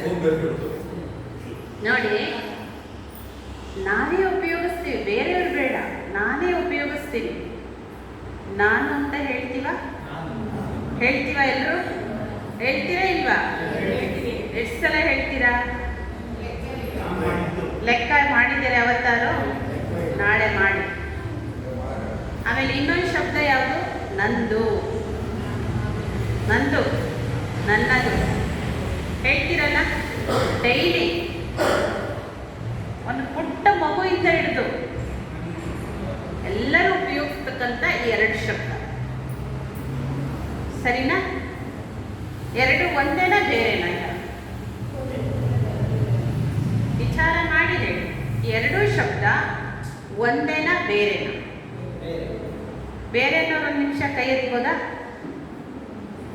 ನೀವು ವಿಶ್ವಾಸದಿಂದ ಎತ್ತಿ, ರೈಟ್ ರಾಂಗ್ ಆಮೇಲೆ ಯೋಚನೆ ಮಾಡಿಬಿಡಿ. ಅವ್ರು ಎತ್ತಿದ್ರು ಅಂತ ಎತ್ಬೇಡಿ. ನೀವು 2 ಒಂದೇ ಅನ್ನೋರ? ನೀವು 2 ಬೇರೆ ಅನ್ನೋರು? ಬೇರೆ. ಓಕೆ, ಈ ಕಡೆಯವರೆಲ್ಲ ಒಂದೇ ಅಂತಾರೆ. ನೋಡೋಣ ಯಾವ್ದು ಸರಿ. ನಿಮ್ಮ ಹತ್ರನೇ ಬನ್ನಿ. ಬೆಳಗ್ಗೆಯಿಂದ ನಾನು ಯಾವಾಗ ಈ ಶಬ್ದನ ನಾನು ಉಪಯೋಗಿಸ್ತೀನಿ. ನಾನು ಅಂತ ಯಾವಾಗ ಹೇಳ್ತೀನಿ. ಈ ಕೆಲಸ ಯಾರು ಮಾಡಿದ್ದು? ನಾನು ಮಾಡಿದ್ದು. ಈ ವಸ್ತು ಯಾರಿಟ್ಟಿದ್ದು? ನಾನಿಟ್ಟಿದ್ದು. ಸರಿನಾ? ಈ ಮನೆ ಯಾರ್ದು? ನಂದು. ಆ ಗಾಡಿ ನಿಂತಿದೆಯಲ್ಲ ಅದು ಯಾರ್ದು? ನಂದು. ಟಾರ್ಚ್ ನಂದು. ಒಂದೇನಾ ಬೇರೆನಾ? ವಸ್ತು ನಂದು, ಅದನ್ನು ಉಪಯೋಗಿಸೋದು ನಾನು. ರೈಟ್? ವಸ್ತುಗಳು ನಂದು. ಅದು ಮನೆ ಇರಲಿ, ಬಟ್ಟೆ ಇರಲಿ, ಕನ್ನಡಕ ಇರಲಿ, ಮೊಬೈಲ್ ಇರಲಿ, ಚೇರ್ ಇರಲಿ, ನಾವು ಉಪಯೋಗಿಸ್ತಕ್ಕಂಥ ಎಲ್ಲ ವಸ್ತುಗಳನ್ನು ನಂದು ಅಂತೀವಿ. ಯಾವತ್ತಾದರೂ ಹೇಳ್ತೀವ ನಾನು ಟಾರ್ಚ್ ಅಂತ, ನಾನು ಕಾರ್ ಅಂತ? ಇಲ್ಲ, ಅದು ನಂದು. ಅದನ್ನು ಉಪಯೋಗಿಸೋದು ನಾನು. ಒಂದೇನಾ ಬೇರೆನಾ? ಹಾಂ, ಒಂದೇನಾ ಬೇರೆನಾ? ಅರ್ಥ ಆಯ್ತಾ? ಅರ್ಥ ಆಗಲಿಲ್ವಾ? ಒಂದೇನಾ ಬೇರೆನಾ? ಬೇರೆ. ಇನ್ನೊಂದು ಸ್ವಲ್ಪ ಕುತ್ಕೊಂಡು ವಿಚಾರ ಮಾಡಿ. ನೀವೇ ನಿಮ್ಮ ಬಗ್ಗೆನೇ ವಿಚಾರ ಮಾಡಿ, ಬೇರೆಯವ್ರ ಬಗ್ಗೆ ಬೇಡ. ನಾನು ಯಾವಾಗ ಯಾವಾಗ ಈ ಶಬ್ದನ ಉಪಯೋಗಿಸ್ತೀನಿ? ಈ ನಾನು ಅಂದರೆ ಆತ್ಮ, ನಂದು ಅಂದರೆ ದೇಹ ಅಲ್ವಾ? ನನ್ನ ಕೈ, ನನ್ನ ತಲೆ, ನನ್ನ ಕಾಲು, ಇದಕ್ಕೆ ನಂದು ಅಂತ ಹೇಳ್ತೀನಿ. ನಂದು ಅಂತ ಹೇಳೋದು ಯಾರಿದ್ರೊಳಗಡೆ? ಆತ್ಮ. ಅದೇ ನಾನು. ವ್ಯತ್ಯಾಸ ಅರ್ಥ ಆಯಿತು? ಅರ್ಥ ಆಯ್ತಾ? ಆಗಲಿಲ್ವಾ? ಇದನ್ನು ಪ್ರಾಕ್ಟೀಸ್ ಮಾಡಬೇಕು. ಈ ನಾನು ಬೇರೆ, ನಂದು ಬೇರೆ, ಮನೆ ಬೇರೆ, ಮಾಲೀಕ ಬೇರೆ, ವಾಹನ ಬೇರೆ, ಚಾಲಕ ಬೇರೆ. ರೈಟ್? ಈ ದೇಹ ನಶ್ವರ. ನನ್ನ ಆತ್ಮ ಈ ದೇಹ ಬಿಟ್ಟು ಹೋದ್ಮೇಲೆ ಏನಾಗುತ್ತೆ? ಇದನ್ನೇನು ಮಾಡ್ತಾರೆ? ನನ್ನ ಆತ್ಮ ಈಗ ಹೊರಟೋಗ್ಬಿಡ್ತೀನಿ, ದೇಹ ಬಿಟ್ಟು ಹೊರಟೋಗ್ತೀನಿ. ಎಲ್ಲರೂ ಏನಂತಾರೆ ನನಗವಾಗ? ಸತ್ತೋದ್ರು. ಇವಾಗ ಮಾತಾಡ್ತಿದ್ರಲ್ಲ, ಹೊರಟೋಗ್ಬಿಟ್ರ ಅವರು? ಯಾರು ಹೊರಟೋಗಿದ್ದು? ಯಾರು ಹೊರಟೋಗಿದ್ದು? ಆತ್ಮ ಹೊರಟೋಗಿದ್ದು. ಇಲ್ಲಿ ಬಿದ್ದೋಗೋದು ಯಾವುದು? ದೇಹ. ಈ ಬಿದ್ದು ಹೋಗೋ ಈ ದೇಹನ ತಗೊಂಡೋಗಿ ಏನು ಮಾಡ್ತಾರೆ? ಸುಟ್ಟು ಹಾಕ್ತಾರೆ, ಮಣ್ಣಿಗಾಗಿ ಓಡ್ತಾರೆ. ಅದಕ್ಕೆ ಹೇಳೋದು ಮಣ್ಣಿನ ಕಾಯ ಮಣ್ಣಿಗೆ, ದೇಹ ಮಣ್ಣು. ಆಕಾಶ, ವಾಯು, ಅಗ್ನಿ, ಜಲ, ಪೃಥ್ವಿ, ಈ ಪಂಚಭೂತಗಳಿಂದ ಆಗಿರೋ ದೇಹ ಮತ್ತೆ ಪಂಚಭೂತಗಳಲ್ಲಿ ವಿಲೀನವಾಗುತ್ತೆ. ಕೇಳ್ತಿರಲ್ಲ, ಯಾರಾದರೂ ದೊಡ್ಡ ದೊಡ್ಡ ವ್ಯಕ್ತಿಗಳು ಅವರ ಸಂಬಂಧಿಕರು ದೇಹ ಬಿಟ್ಟರೆ ಪೇಪರು, ನ್ಯೂಸಲ್ಲೆಲ್ಲ ಬರುತ್ತೆ. ಏನಂತ? ಪಂಚಭೂತಗಳಲ್ಲಿ ವಿಲೀನ ಆಯಿತು. ಈ 5 ತತ್ವ ಆತ್ಮ ಹೊರಟೋದ್ಮೇಲೆ 5 ತತ್ವದಲ್ಲಿ ಲೀನ ಆಗಿಬಿಡುತ್ತೆ. ಆದರೆ ಈ ಆತ್ಮ ಈ ದೇಹ ಬಿಟ್ಟು ಮತ್ತೊಂದು ದೇಹದಲ್ಲಿ ಹೋಗುತ್ತೆ. ಅದನ್ನು ಮುಂದಿನ ಕ್ಲಾಸಲ್ಲಿ ಕೇಳೋಣ. ಹೀಗೆ ನಾನು ಅನ್ನೋದು ಆತ್ಮ, ನಂದು ಅನ್ನೋದು ದೇಹ. ನಾನು ಉಪಯೋಗಿಸ್ತಕ್ಕಂಥ ದೇಹ ಇದು. ಈ ಕಾರ್ ಹೇಗೆ ನಂದು, ಇದು ನಂದು ಅಷ್ಟೇ. ನಾನು ಇರೋವರೆಗೂ ನಂದು. ನಾನು ಹೋದ್ಮೇಲೆ, ನಾವು ಸತ್ತೋದ್ಮೇಲೆ ಮತ್ತೆ ಯಾರ್ದಾದ್ರೂ ದೇಹದಲ್ಲಿ ಬಂದ್ಬಿಟ್ಟು ಇದು ನನ್ನ ಮನೆ ಅಂದರೆ ಯಾರು ಬಿಟ್ಕೊಡ್ತಾರ? ಇಲ್ಲ. ಆತ್ಮ ಇರೋವರೆಗೂ ಎಲ್ಲ ನಂದು ಈ ದೇಹದಲ್ಲಿ. ಆತ್ಮ ಒಂದು ಕ್ಷಣ ಈ ದೇಹ ಬಿಟ್ಟು ಹೊರಟ್ರೆ ಆ ದೇಹನೇ ಆಚೆ ಇರುತ್ತೆ. ಎಷ್ಟು ದೊಡ್ಡ ಮನೆ ಕಟ್ಸಿರ್ಲಿ, ಎಷ್ಟು ದೊಡ್ಡ ಛತ್ರ ಕಟ್ಸಿರ್ಲಿ, ಎಷ್ಟು ಜನಕ್ಕೆ ಜೀವನಕ್ಕೆ ಆಶ್ರಯ ಕೊಟ್ಟಿರಲಿ, ಆ ವ್ಯಕ್ತಿ ದೇಹ ಬಿಟ್ಟರು ಅಂದರೆ ಟೆಂಟ್ ಮುಂದಗಡೆ ಅಲ್ವಾ? ಅಲ್ಲಿ ಬಾಡಿ ಬರೋಕ್ಕೆ ಮುಂಚೆ ಇಲ್ಲಿ ಟೆಂಟ್ ರೆಡಿ ಆಗಿರುತ್ತೆ. ಹಾಗಾದ್ರೆ ಇಷ್ಟು ದಿನ ಬೆಲೆ? ಒಂದು ಕಿತ್ತೋಗಿರೋ ಚಪ್ಪಲಿನ ತಮ್ಮನ ಒಳಗಡೆ ಇಟ್ಟಿರ್ತಾರೆ, ಚಪ್ಪಲಿ ಗೂಡಲ್ಲಿ. ಆದರೆ ಈ ದೇಹನ ಯಾರು ಒಳಗಡೆ ತರೋದಿಲ್ಲ. ಹಾಗಾದ್ರೆ ಇಷ್ಟು ದಿನ ಇದ್ದ ಬೆಲೆ ಯಾರಿಗೆ? ನನಗೆ ಬೆಲೆ ಹೊರತು ನನ್ನ ದೇಹಕ್ಕಲ್ಲ. ನಾನು ಇರೋದ್ರಿಂದ ಬೆಲೆ. ಬನ್ನಿ ಕೂತ್ಕೊಳ್ಳಿ, ಕಾಫಿ ಕುಡೀರಿ, ತಿಂಡಿ ತಿನ್ನಿ, ಚೆನ್ನಾಗಿದ್ದೀರಾ, ಹೇಗಿದ್ದೀರಾ, ನಾನು ಇರೋವರೆಗೂ. ನಾನು ಹೋದ್ಮೇಲೆ ಎಷ್ಟೊತ್ತಿಗೆ ಆತ್ಮ ಇದ್ದವ್ರು ದೇಹ ಬಿಟ್ಟಿದ್ದಾರೆ ಅಂದರೆ ಎಲ್ಲರೂ ಫೋನ್ ಮಾಡಿ ಕೇಳೋ ಮೊದಲನೇ ಪ್ರಶ್ನೆ ಏನು? ಎಷ್ಟೊತ್ತಿಗೆ ಮಾಡ್ತೀರಾ? ಬೇಗ ಮಾಡಿದ್ರೆ ಒಳ್ಳೇದಿತ್ತು, ನಾವೇನೋ ಬಂದುಬಿಟ್ಟಿದ್ದೀವಿ, ಮುಗಿಸ್ಕೊಂಡು ಹೋಗ್ಬಿಡ್ತೀವಿ ಅಲ್ವಾ? ಆತ್ಮ ಹೋದ್ಮೇಲೆ ಇದಕ್ಕೇನು ಬೆಲೆ ಇಲ್ಲ. ಆದರೆ ನಾವು ಇಷ್ಟು ದಿನ ಏನು ತಿಳ್ಕೊಂಡಿದ್ವಿ? ನಾನು ಅಂದ ತಕ್ಷಣ ಅಕ್ಕವರು, ನಾನು ಅಂದರೆ ಅಣ್ಣವರು, ನಾನು ಅಂದರೆ ಮಾತೆ, ನಾನು ಉದ್ಯೋಗಸ್ಥ, ನಾನು ಇಷ್ಟು ಆಸ್ತಿಗೆ ಒಡೆಯ, ನಾನು ಇಂಥ ಫ್ಯಾಕ್ಟ್ರಿ ಮಾಲೀಕ, ಈ ಮನೆಗೆ ನಾನು ಯಜಮಾನ. ಇದ್ಯಾವುದು ನಾವಲ್ಲ. ಇದೇ ಅಜ್ಞಾನ ಅಂತ ಹೇಳೋದು. ನಾನು ಅಂದರೆ ಕೇವಲ ಒಂದು ಜ್ಯೋತಿ, ನಾನು ಆತ್ಮ ಜ್ಯೋತಿ. ನಾನು ಈ ಆತ್ಮ ಸತ್ಯ, ನಿತ್ಯ, ಶಾಶ್ವತ ಇದೆ. ಈ ದೇಹ ನಶ್ವರ. ಆತ್ಮಕ್ಕೆ ಯಾವುದು ಜಾತಿ ಇಲ್ಲ. ಹೇಳ್ತೀವಲ್ಲ ಹಾಡು, ಜ್ಯೋತಿಗೆ ಯಾವ ಜಾತಿ ಅಮ್ಮ ಜಗದೀಶ್ವರಿ. ಜ್ಯೋತಿಗೆ ಯಾವುದು ಜಾತಿ ಇಲ್ಲ. ನಿಮಗೆ ಜ್ಯೋತಿ ಹಚ್ಚಿಟ್ರು ಅದು ಯಾವ ಜಾತಿ ಇರ್ತಿದೆಯಾ? ನೀವು ಮಸೀದಿಯಲ್ಲಿ ಹಚ್ಚಿ, ಚರ್ಚಲ್ಲಿ ಹಚ್ಚಿ, ಸ್ಮಶಾನದಲ್ಲಿ ಹಚ್ಚಿ, ಮಂದಿರದಲ್ಲಿ ಹಚ್ಚಿ, ಜ್ಯೋತಿ ಜ್ಯೋತಿನೇ. ಅದಕ್ಕೆ ಯಾವ ಜಾತಿ ಇಲ್ಲ. ಹಾಗೆ ಈ ದೇಹದಲ್ಲಿರ್ತಕ್ಕಂತಹ ಈ ಆತ್ಮಕ್ಕೂ ಯಾವುದೇ ಜಾತಿ ಧರ್ಮಗಳಿಲ್ಲ. ಆತ್ಮ ಪುರುಷ ಶಕ್ತಿ ಅದು. ದೇಹಕ್ಕೆ ಸ್ತ್ರೀ ಪುರುಷ ಅನ್ನೋ ಅಂತರ ಇದೆ, ಆತ್ಮಕ್ಕೆ ಸ್ತ್ರೀ ಪುರುಷ ಅನ್ನೋ ಅಂತರನೂ ಇಲ್ಲ. ಅದೊಂದು ಜ್ಯೋತಿ, ಪ್ರಕಾಶ ಅದು. ಮತ್ತೆ ಆತ್ಮ ಅಂತ ಹೇಳಿದ್ರೆ ಅದರಲ್ಲಿಂದ 3 ಶಕ್ತಿ ಇದೆ. ಹೇಳ್ತಾರೆ ಯೋಗ ಅಂದರೆ ದೇಹ, ಮನಸ್ಸು, ಚಿತ್ತ, ಇದರ ಏಕಾಗ್ರತೆನೇ ಯೋಗ ಅಂತ ಹೇಳಿ. ಮನಸ್ಸು ಎಲ್ಲಿದೆ?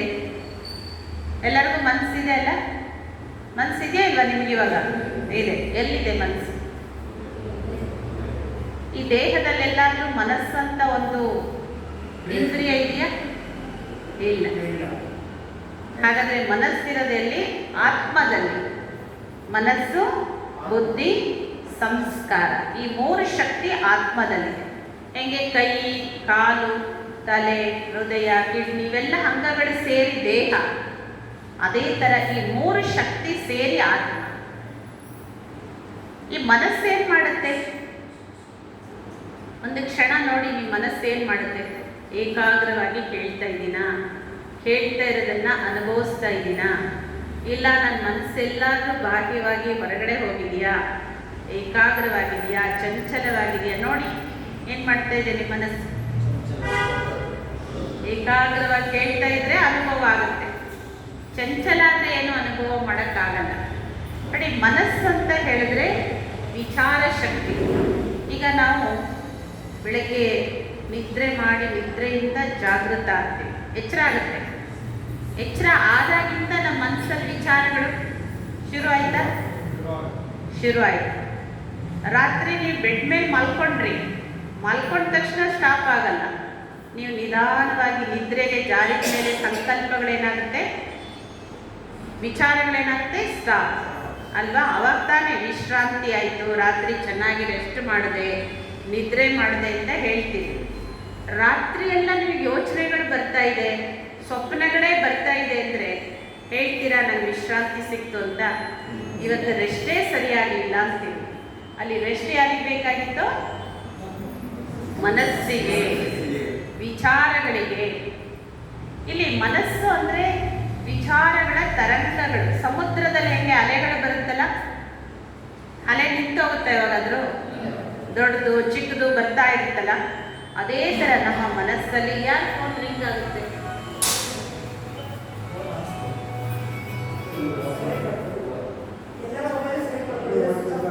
ನೋಡಿ, ಮನಸ್ಸು ವಿಚಾರಗಳ ತರಂಗಗಳಿವೆ. ಬಿಡಿ ಬಿಡಿ, ಅವ್ರು ಅಕ್ಕವರಿದ್ದಾರೆ ಹೇಳ್ತಾರೆ.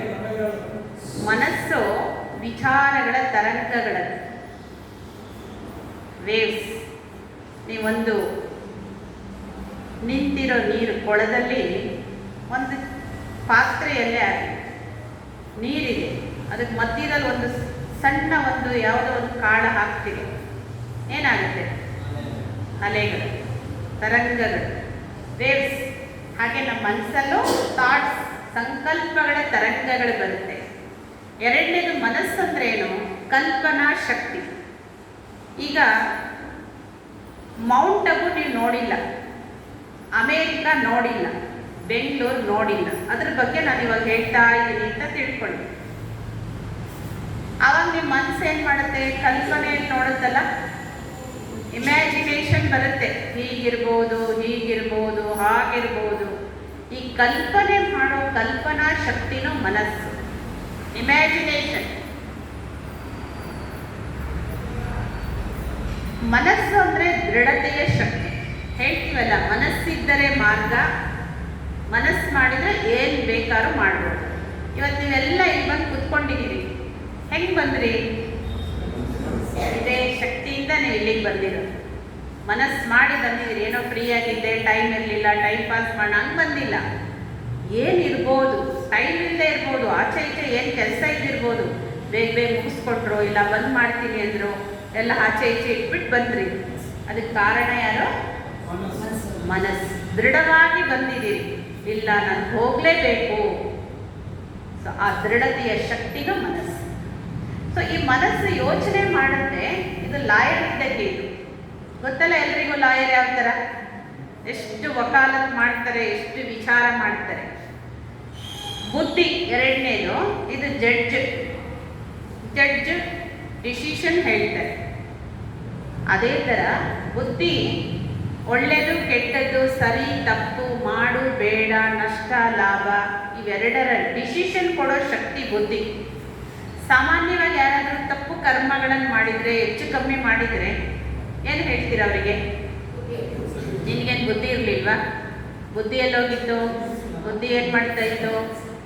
ಅದಕ್ಕಿನ್ನೂ ಬೇರೆ ಬೇರೆ ಶಬ್ದಗಳನ್ನು ಉಪಯೋಗಿಸ್ತೀರಿ ಅಲ್ಲ. ಸೊ ಬುದ್ಧಿ ಅಂದ್ರೇನು? ನಿರ್ಣಯ ಶಕ್ತಿ, ಡಿಸಿಷನ್ ಪವರ್. ಇದ್ರ ಮೇಲೇನೆ ನಮ್ಮ ಲೈಫ್ ಇರೋದು. ನಮ್ಮ ಜೀವನ ಯಾವುದ್ರ ಮೇಲೆ ನಿಂತಿದೆ ಅಂದರೆ ಬುದ್ಧಿ ಮೇಲೆ. ದೇವ್ರನ್ನ ಕೇಳ್ಕೊಳ್ಳೋದಾದ್ರೂ ಏನಂತ ಕೇಳ್ಕೊಳ್ತೀರಾ? ಸದ್ಬುದ್ಧಿ ಕೊಡಪ್ಪ, ನನ್ನ ಮಕ್ಕಳಿಗೆ ಒಳ್ಳೆ ಬುದ್ಧಿ ಕೊಡು, ಅವ್ರಿಗೆ ಒಳ್ಳೆ ಬುದ್ಧಿ ಕೊಡು. ಯಾಕೆಂದರೆ ಬುದ್ಧಿಯ ನಿರ್ಣಯ ಏನಿರುತ್ತೋ ಅದರ ನಂತರ ನಾವು ಆ್ಯಕ್ಷನ್, ಕರ್ಮದಲ್ಲಿ ಬರ್ತೀವಿ. ಈಗ ನನ್ನ ಬುದ್ಧಿ ಒಳ್ಳೆ ಡಿಸಿಷನ್ ಕೊಡ್ತು, ಈಗ ನಿಮ್ಮೆಲ್ಲರ ಬುದ್ಧಿ ಇವತ್ತು ಒಳ್ಳೆ ನಿರ್ಣಯ ಕೊಟ್ಟಿದೆ, ಅದಕ್ಕೆ ಇಲ್ಲಿ ಬಂದಿದ್ದೀರಾ. ಹೋಗಲೇಬೇಕು, ಹೋಗ್ಲಾ ಬೇಡವಾ, ಹಂಗ ಹಿಂಗ, ನಿಮಗೂ ದ್ವಂದ್ವಗಳು ಎಷ್ಟೋ ಬಂದಿರ್ಬೋದು. ಆದರೂ ಏನು ಮಾಡಿದ್ರಿ? ರೈಟ್, ನಾನು ಹೋಗಲೇಬೇಕು. ಈ ಡಿಸಿಷನ್ ನಿಮ್ಮನ್ನು ಇಲ್ಲಿ ಕರ್ಕೊಂಬಂದು ಕೂರಿಸಿದೆ. ಇದೇನಾಯಿತು? ಆ್ಯಕ್ಷನ್ ಆಯಿತು ಅಲ್ವಾ? ಕರ್ಮ ಆಯಿತು. ಈಗ ನಾವು ಒಳ್ಳೆ ಕರ್ಮ ಮಾಡೋದ್ರಿಂದ ಇಲ್ಲಿ ನಮ್ಮಲ್ಲಿ ಒಳ್ಳೆ ರೆಕಾರ್ಡಿಂಗ್ ಆಗುತ್ತೆ. ಸಂಸ್ಕಾರ. ಸಂಸ್ಕಾರ ಅಂದ್ರೇನು? ನಾವು ಮಾಡೋ ಒಳ್ಳೆ ಅಥವಾ ಕೆಟ್ಟ ಕರ್ಮಗಳೇ ಸಂಸ್ಕಾರ. ಸಾಮಾನ್ಯವಾಗಿ ಇವತ್ತೆಲ್ಲ ಚಾಲನೆ ಭಾಷೆಯಲ್ಲಿ ಏನಿದೆ? ಮಕ್ಕಳಿಗೆ ಒಳ್ಳೆ ಸಂಸ್ಕಾರ ಕೊಡಬೇಕು. ಸಂಸ್ಕಾರ ಅಂದ್ರೇನು? ಒಳ್ಳೆ ಸಂಸ್ಕಾರ ಅಂದ್ರೇನು? ಕೊಡೋದು ಹೇಗೆ ಅದು ಗೊತ್ತಿಲ್ಲ. ಹೇಳೋದು ಒಳ್ಳೆ ಸಂಸ್ಕಾರ ಕೊಡಬೇಕು. ಸಂಸ್ಕಾರ ಯಾವ ಥರ ಆಗುತ್ತೆ? ಇದು ಯೋಚನೆ ಮಾಡುತ್ತೆ, ಇದು ನಿರ್ಣಯ ಮಾಡುತ್ತೆ. ನಾವು ಕರ್ಮದಲ್ಲಿ ತಂದಮೇಲೆ ಈ ರೆಕಾರ್ಡ್ ಆಗುತ್ತೆ. ಈಗ ನಾನು ಮಾತಾಡ್ತಾ ಇದ್ದೀನಿ, ನಾನು ಮಾತಾಡೋದು ಎಲ್ಲವೂ ಒಂದು ಕಡೆ ರೆಕಾರ್ಡ್ ಆಗುತ್ತೆ. ಇದು ಮುಗಿದ ಮೇಲೆ ಆ ರೆಕಾರ್ಡ್ ಆಗಿರೋಂತಹ ಏನು ಅದು ಪೆನ್ ಡ್ರೈವೋ, ಮೆಮೊರಿನೋ, ಫೋನೋ ಎಲ್ಲ ಇರಲಿ, ಸ್ಟೋರೇಜ್, ಅದನ್ನು ನೀವು ಯಾವುದ್ರಲ್ಲಿ ತಗೊಂಡೋಗಿ ಹಾಕಿದ್ರು ಏನು ಬರುತ್ತೆ? ಏನಾದ್ರು ಚೇಂಜ್ ಆಗುತ್ತಾ? ಇಲ್ಲ. ನೀವು ಯಾವ ಪ್ಲೇಯರಿಗಾದರೂ ಹಾಕ್ರಿ, ಅದನ್ನು ತಗೊಂಡೋಗಿ ಆ್ಯಸ್ ಇಟ್ ಈಸ್. ಅದೇ ಥರ ನಾವು ಮಾಡೋ ಒಳ್ಳೆ ಕೆಟ್ಟ ಕರ್ಮಗಳ ರೆಕಾರ್ಡಿಂಗ್ ಇಲ್ಲಿ ನಡೀತಾ ಇರುತ್ತೆ. ನಮಗೆ ಗೊತ್ತಿಲ್ಲದೆ ರೆಕಾರ್ಡ್ ಆಗ್ತಾ ಇದೆ. ನಾವು ಒಳ್ಳೇದು ಮಾಡಿದ್ರು ರೆಕಾರ್ಡ್ ಆಗುತ್ತೆ, ಕೆಟ್ಟದ್ದು ಮಾಡಿದ್ರು ರೆಕಾರ್ಡ್ ಆಗುತ್ತೆ. ಈ ರೆಕಾರ್ಡನ್ನೇ ನಾವು ಹೋಗುವಾಗ ತಗೊಂಡೋಗೋದು. ಹೋಗುವಾಗ ಅಂದರೆ ಇಲ್ಲಿಂದ ಹೋಗುವಾಗಲ, ಇಲ್ಲಿಂದ ಹೋಗುವಾಗ ತಗೊಂಡು ಹೋಗ್ತೀವಿ. ಆದರೆ ಈ ದೇಹ ಬಿಟ್ಟು ನಮ್ಮ ಮುಂದಿನ ಪ್ರಯಾಣವನ್ನು ಬೆಳೆಸುವಾಗ ತಗೊಂಡು ಹೋಗೋ ಆಸ್ತಿ ಇದು, ನಮ್ಮ ಆಸ್ತಿ. ಮನೆ, ಚಿನ್ನ, ಮತ್ತೊಂದು ಗೊತ್ತಲ್ಲ ಏನೇನಿದೆ ವಿಸ್ತಾರ, ಅದು ಯಾವುದು ಈ ಕಣ್ಣಿಗೆ ಕಾಣೋದು ಯಾವುದು ತಗೊಂಡು ಹೋಗಲ್ಲ. ಆದರೆ ನಾವು ಯಾರಿಗೂ ಕಾಣಿಸ್ತಾ ಇರುವಂತಹ ಸಂಸ್ಕಾರನ ನಮ್ಮ ಜೊತೆಗೆ ತಗೊಂಡು, ಈ ಸಂಸ್ಕಾರದಂತೆಯೇ ವ್ಯಕ್ತಿಗೆ ಗುರುತಿಸ್ತೀವಿ. ಇವರು ಪಾಪಾತ್ಮ, ಇವನು ಪುಣ್ಯಾತ್ಮ, ಅವನು ಮಹಾತ್ಮ, ಇವನು ದೇವಾತ್ಮ. ಸಂಸ್ಕಾರ, ಒಳ್ಳೆ ಸಂಸ್ಕಾರ ಇದ್ದರೆ ಪುಣ್ಯಾತ್ಮರಪ್ಪ ಅಂತೀವಿ, ಮಹಾತ್ಮರು ಅಂತೀವಿ. ಅದೇ ಕೆಟ್ಟ ಸಂಸ್ಕಾರ ಇದ್ದರೆ ಪಾಪಾತ್ಮ ಅಂತಾರೆ, ರಾಕ್ಷಸ ಅಂತಾರೆ, ದುಷ್ಟ ಅಂತಾರೆ. ಯಾವುದರ ಆಧಾರದ ಮೇಲೆ ನಾವು ವ್ಯಕ್ತಿಗೆ ಗುರುತಿಸೋದು? ಸಂಸ್ಕಾರ. ಈ ಸಂಸ್ಕಾರ ಹೆಂಗಾಯಿತು? ವಾಪಸ್ ಬನ್ನಿ. ಸಂಸ್ಕಾರ ಹೆಂಗಾಯಿತು? ಕರ್ಮದಿಂದ. ಕರ್ಮ ಹೆಂಗಾಯಿತು? ನಿರ್ಣಯದಿಂದ. ನಿರ್ಣಯ ಹೆಂಗಾಯಿತು? ವಿಚಾರದಿಂದ. ಹೀಗೆ ಈ ಮೂರು ಶಕ್ತಿಯಿಂದ ಕೂಡಿರ್ತಕ್ಕಂಥ ಆತ್ಮ ಸತ್ಯ, ನಿತ್ಯ, ಶಾಶ್ವತ. ದೇಹ ನಶ್ವರ. ನಾನು ಅಂದರೆ ಈ ದೇಹ ಅಲ್ಲ, ನಾನು ಅಂದರೆ ಆತ್ಮ. ನಾನು ಅನ್ನೋ ಶಬ್ದವನ್ನು ಯಾವಾಗ ಉಪಯೋಗಿಸ್ತೀವೋ ಇಡೀ ದಿನದಲ್ಲಿ, ಆಗಾಗ ನನ್ನ ಆತ್ಮ ಪ್ರಾಕ್ಟೀಸ್.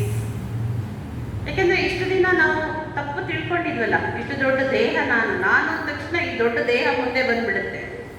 ಇದು ನಾವಲ್ಲ, ಇದು ನಂದು, ಇದು ನಶ್ವರ, ನಾನು ಶಾಶ್ವತ.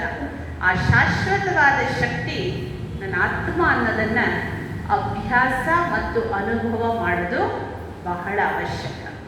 ಇದು ಆಧ್ಯಾತ್ಮದ ಮೊದಲ ಪಾಠ. ಇದು ಆತ್ಮದ ಅಧ್ಯಯನದಿಂದ ಆರಂಭ ಆಗುತ್ತೆ. ಆಧ್ಯಾತ್ಮ ಅನ್ನೋದು ಸುಮ್ಮನೆ ಶಬ್ದ ಉಪಯೋಗಿಸೋದು. ಆಧ್ಯಾತ್ಮ ಅನ್ನೋದು ಆ ವರ್ಡ್, ಆ ಶಬ್ದದ ಅರ್ಥ ಏನು, ಅದು ಇವತ್ತಿನ ಬೇಸಿಕ್ ನಾಲೆಜ್. ಆತ್ಮದ ಅಧ್ಯಯನ ಇದು ಇವತ್ತಿನ ಮುಗಿಲಿಲ್ಲ, ಬೇಸಿಕ್. ಹೆಂಗೆ 1ನೇ ಕ್ಲಾಸಲ್ಲಿ ಮಕ್ಕಳಿಗೆ ಫಸ್ಟು, ಈಗೆಲ್ಲ ಬೇಬಿ ಕ್ಲಾಸ್, ABCD ಅ ಇ ಈ ಅಲ್ವಾ? ಅದೇ ಥರ ಇದು ಮೊದಲ ಅಕ್ಷರ ಯಾವುದು? ಆತ್ಮ. ನೋಡಿ, ನಮ್ಮ ಲೌಕಿಕ ವಿದ್ಯೆಯಲ್ಲೂ ಅಕ್ಷರದಿಂದನೇ ಆರಂಭ ಆಗುತ್ತೆ. ಆಧ್ಯಾತ್ಮಿಕ ಶಿಕ್ಷಣದಲ್ಲೂ ಅದರಿಂದನೇ ಆರಂಭ ಆಗುತ್ತೆ. ಅದೇ ನಾನು, ಆತ್ಮ, ಜ್ಯೋತಿ. ಈ ಜ್ಯೋತಿ, ಈ ದೇಹ ನಾಶ ಆಗ್ಬಿಡುತ್ತೆ. ಈ ಜ್ಯೋತಿ ಎಲ್ಲೋಗುತ್ತೆ? ಹೇಳ್ಬಿಟ್ವಿ ಸತ್ತು ಹೋಗ್ಬಿಟ್ರು ಅಂತ. ಎಲ್ಲಿ ಹೋದ್ರು? ಯಾರಾದ್ರೂ ಸಿಕ್ಕಿದಾರ ಹೋಗಿದ್ದವರು? ಸಿಕ್ಕಿದ್ರ ಯಾರಾದ್ರು? ಇಲ್ಲ. ಸಿಗಬಾರ್ದು ಅಂತಾನೆ ಎಲ್ಲ ಮಾಡೋದು ನಾವು. ಮತ್ತೆ ಸಿಕ್ಕಿದ್ರೆ ಯಾರು ಸ್ವೀಕಾರ ಮಾಡ್ತೀರಾ? ಇಲ್ಲ. 13 ದಿನದ ಕಾರ್ಯಕ್ರಮಗಳು ಎಲ್ಲ ಮಾಡೋದು ಯಾಕೆ ಅಂದರೆ ಮತ್ತೆ ಅವರು ವಾಪಸ್ ಬರೋದು ಬೇಡ ಅಂತ. ಅದನ್ನು ಎಷ್ಟು ವಿಧಿಪೂರ್ವಕವಾಗಿ ಮಾಡ್ತಾರೆ. ಹೆಚ್ಚು ಕಮ್ಮಿ ಮಾಡಬಾರ್ದು. ಹೆಚ್ಚು ಕಮ್ಮಿ ಆದರೆ ಮತ್ತೇನಾದರೂ ನಮಗೆ ಹೆಚ್ಚು ಕಮ್ಮಿ ಆಗುತ್ತೆ ಅಂತ ಹೇಳಿ ತುಂಬ ಚೆನ್ನಾಗಿ ವಿಧಿಯಿಂದ ಮಾಡಿ 13 ದಿನಕ್ಕೆ ಒಂದು ಬೀಳ್ಕೊಡುಗೆ ಕಾರ್ಯಕ್ರಮವನ್ನು ತುಂಬ ಚೆನ್ನಾಗಿ ಮಾಡ್ತೀವಿ. ಅವರಿಗೇನೇನಿಲ್ಲ ಇಷ್ಟ ಎಡೆ ಇಟ್ಬಿಟ್ಟು ಹೋಗಿ ಬನ್ನಿ, ನಮ್ಮ ಋಣ ಇಲ್ಲಿಗೆ ಹೋಗಿತ್ತು. ಆತ್ಮ ಎಲ್ಲಿ ಹೋಗುತ್ತೆ ಅನ್ನೋದನ್ನು ಮುಂದಿನ ಕ್ಲಾಸಲ್ಲಿ ಕೇಳೋಣ. ಈಗ ಎಲ್ಲಿಂದ ಬಂತು ಅಂತ ನೋಡೋಣ. ಈಗ ಇದೀವಲ್ಲ ಈ ದೇಹದಲ್ಲಿ, ಹಾಗಾದರೆ ನಾವು ಎಲ್ಲಿಂದ ಬಂದ್ವಿ? ನಾಶ ಅಂತೂ ಆಗಲ್ಲ. ಮೊದಲು ಇದ್ದೆ, ಇವತ್ತು ಇದ್ದೀನಿ, ನಾಳೆನೂ ಇರ್ತೀನಿ. ನಾನು ಶಾಶ್ವತ. ಈ ದೇಹ ಮಾತ್ರ ಚೇಂಜ್ ಆಗುತ್ತೆ. ಈಗ ಈ ದೇಹಕ್ಕೆ ನಾವು ಬಟ್ಟೆ ಹಾಕ್ಕೊಂಡಿದ್ದೀವಿ, ಡ್ರೆಸ್. ಕೊಳೆ ಆದರೆ ಚೇಂಜ್, ಸ್ವಚ್ಛವಾಗಿರೋದನ್ನು ಡ್ರೆಸ್ ಚೇಂಜ್ ಮಾಡ್ಕೊತೀವಿ. ಹಾಗೆ ಆತ್ಮಕ್ಕೆ ಈ ದೇಹ ಒಂದು ಡ್ರೆಸ್ಸಿಂಗ್, ಈ ದೇಹ ಒಂದು ಡ್ರೆಸ್. ನೋಡಿ, ಎಷ್ಟು ಜನ ಕೂತಿದ್ದೀವಲ್ಲ, ಯಾರ ಥರ ಯಾರಾದ್ರೂ ಇದ್ದಾರೆ? ಒಂದ್ಸಲ ನೋಡಿ, ಇದ್ದಾರೆ? ಎಷ್ಟು ವೆರೈಟಿ ಡ್ರೆಸ್ ಹಾಕ್ಕೊಂಡಿದ್ದೀವಲ್ಲ. ವೆರೈಟಿ ದೇಹ ಇದು. ಯಾರ ಥರ ಯಾರೂ ಇಲ್ಲ. ಎಲ್ಲರ ಹೆಸರು ಬೇರೆ ಬೇರೆ, ಎಲ್ಲದರ ರೂಪ ಬೇರೆ. ಒಂದೇ ಹೆಸರಿದ್ರೂ ರೂಪ ಒಂದೇ ಇಲ್ಲ, ಸೆಲ್ಸ್ ಒಂದೇ ಇಲ್ಲ ದೇಹದಲ್ಲಿ ಅಲ್ವಾ? ಎಷ್ಟು ವಿಭಿನ್ನವಾದ ದೇಹ ಧರಿಸಿ ನಾವೆಲ್ಲರೂ ಇಲ್ಲಿದ್ದೀವಿ. ಆದರೆ ಮೂಲತಃ ನಾನು ಎಲ್ಲಿಂದ ಬಂದೆ? ಎಲ್ಲಿಂದ ಬಂದ್ವಿ ಹೇಳಿ? ಮನೆಯಿಂದ ಬಂದಿದ್ದೀರಾ ಅಂತ ಗೊತ್ತು. ಈ ದೇಹಕ್ಕೆ ಎಲ್ಲಿಂದ ಬಂದ್ವಿ? ವಿಚಾರ ಮಾಡಿದ್ರಿ ಯಾವತ್ತಾರು? ಈ ಶಬ್ದ ಹೇಳ್ತೀರಾ? ಅಲ್ಲಿದೆ ನಮ್ಮ ಮನೆ, ಇಲ್ಲಿಗೆ ಬಂದೆ ಸುಮ್ಮನೆ ಅಂತ ಹೇಳ್ತೀರಾ? ಕೇಳಿದ್ದೀರಾ? ಇದು ಕೇಳಿದ್ದೀರಾ? ಹೇಳಿದ್ದೀರಾ? ಹೇಳಿದ್ದೀರಾ? ಆಮೇಲೆ ಬರುವಾಗ ಬೆತ್ತಲೆ, ಹೋಗುವಾಗ ಬೆತ್ತಲೆ, ಬಂದು ಹೋಗುವ ನಡುವೆ ಕತ್ತಲೆ. ಇಷ್ಟು ಚಂದದ ಮಾತು. ಅರ್ಥ ಏನು ಗೊತ್ತಿಲ್ಲ, ಹೇಳದೆ.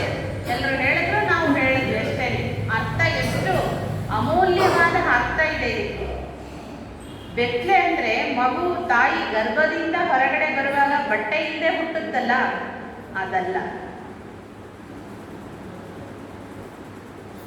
ಬರುವಾಗ ಬೆತ್ತಲೆ, ಹೋಗುವಾಗ ಬೆತ್ತಲೆ. ಹೋಗುವಾಗ ಯಾರು ಬೆತ್ತಲೆ ಅಂತೂ ಹೋಗಲ್ಲ, ಎಲ್ಲರೂ ರೇಷ್ಮೆ ಸೀರೆ ಯಾರ್ಯಾರಿಗೆ ಏನೇನು ಹಾಕಬೇಕು ಹಾಕ್ತಾರೆ. ಆಮೇಲೆ ಓದಿಸೋದು ಬಿಳಿ ಬಟ್ಟೆನೆ, ಹೌದಲ್ಲ? ಅಂತೂ ಹೋದ್ರು.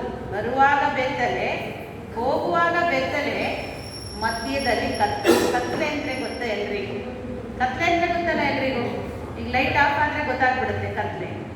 ಸೂರ್ಯೋದಯ ಆಗಲಿಲ್ಲ ಒಂದಿನ ಅಂದರೆ ಏನಾಗುತ್ತೆ? ಕತ್ಲೆ. ಅದರ ಪರಿಣಾಮ ಭಾಳ ದೊಡ್ಡದಾಗುತ್ತೆ.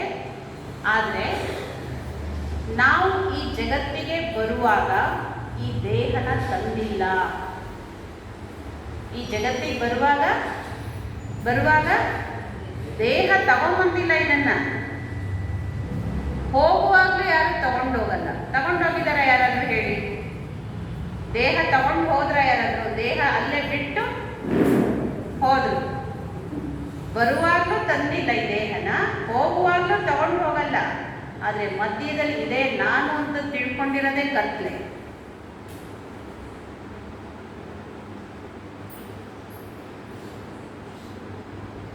ಅಂದರೆ ಈ ದೇಹ ನಮ್ಗೆ ಇಲ್ಲೇ ಸಿಕ್ಕಿದ್ದಲ್ಲ, ತಾಯಿಯ ಗರ್ಭದಲ್ಲಿ ರೆಡಿಯಾಗಿ ಇಲ್ಲೇ ಸಿಕ್ಕಿದ ದೇಹ ಇದು. ಮಣ್ಣಿಂದ ಆಯಿತು, 5 ತತ್ವದಿಂದ ಆಯಿತು, ಮತ್ತೆ 5 ತತ್ವದಲ್ಲಿ ಹೊರಟೋಗುತ್ತೆ. ನಾನೆಲ್ಲಿಂದ ಬಂದೆ ಅದನ್ನ ಈ ಚಿತ್ರದಲ್ಲಿ ತೋರಿಸ್ತೀನಿ ನೋಡಿ, ಕಾಣಿಸುತ್ತೆ?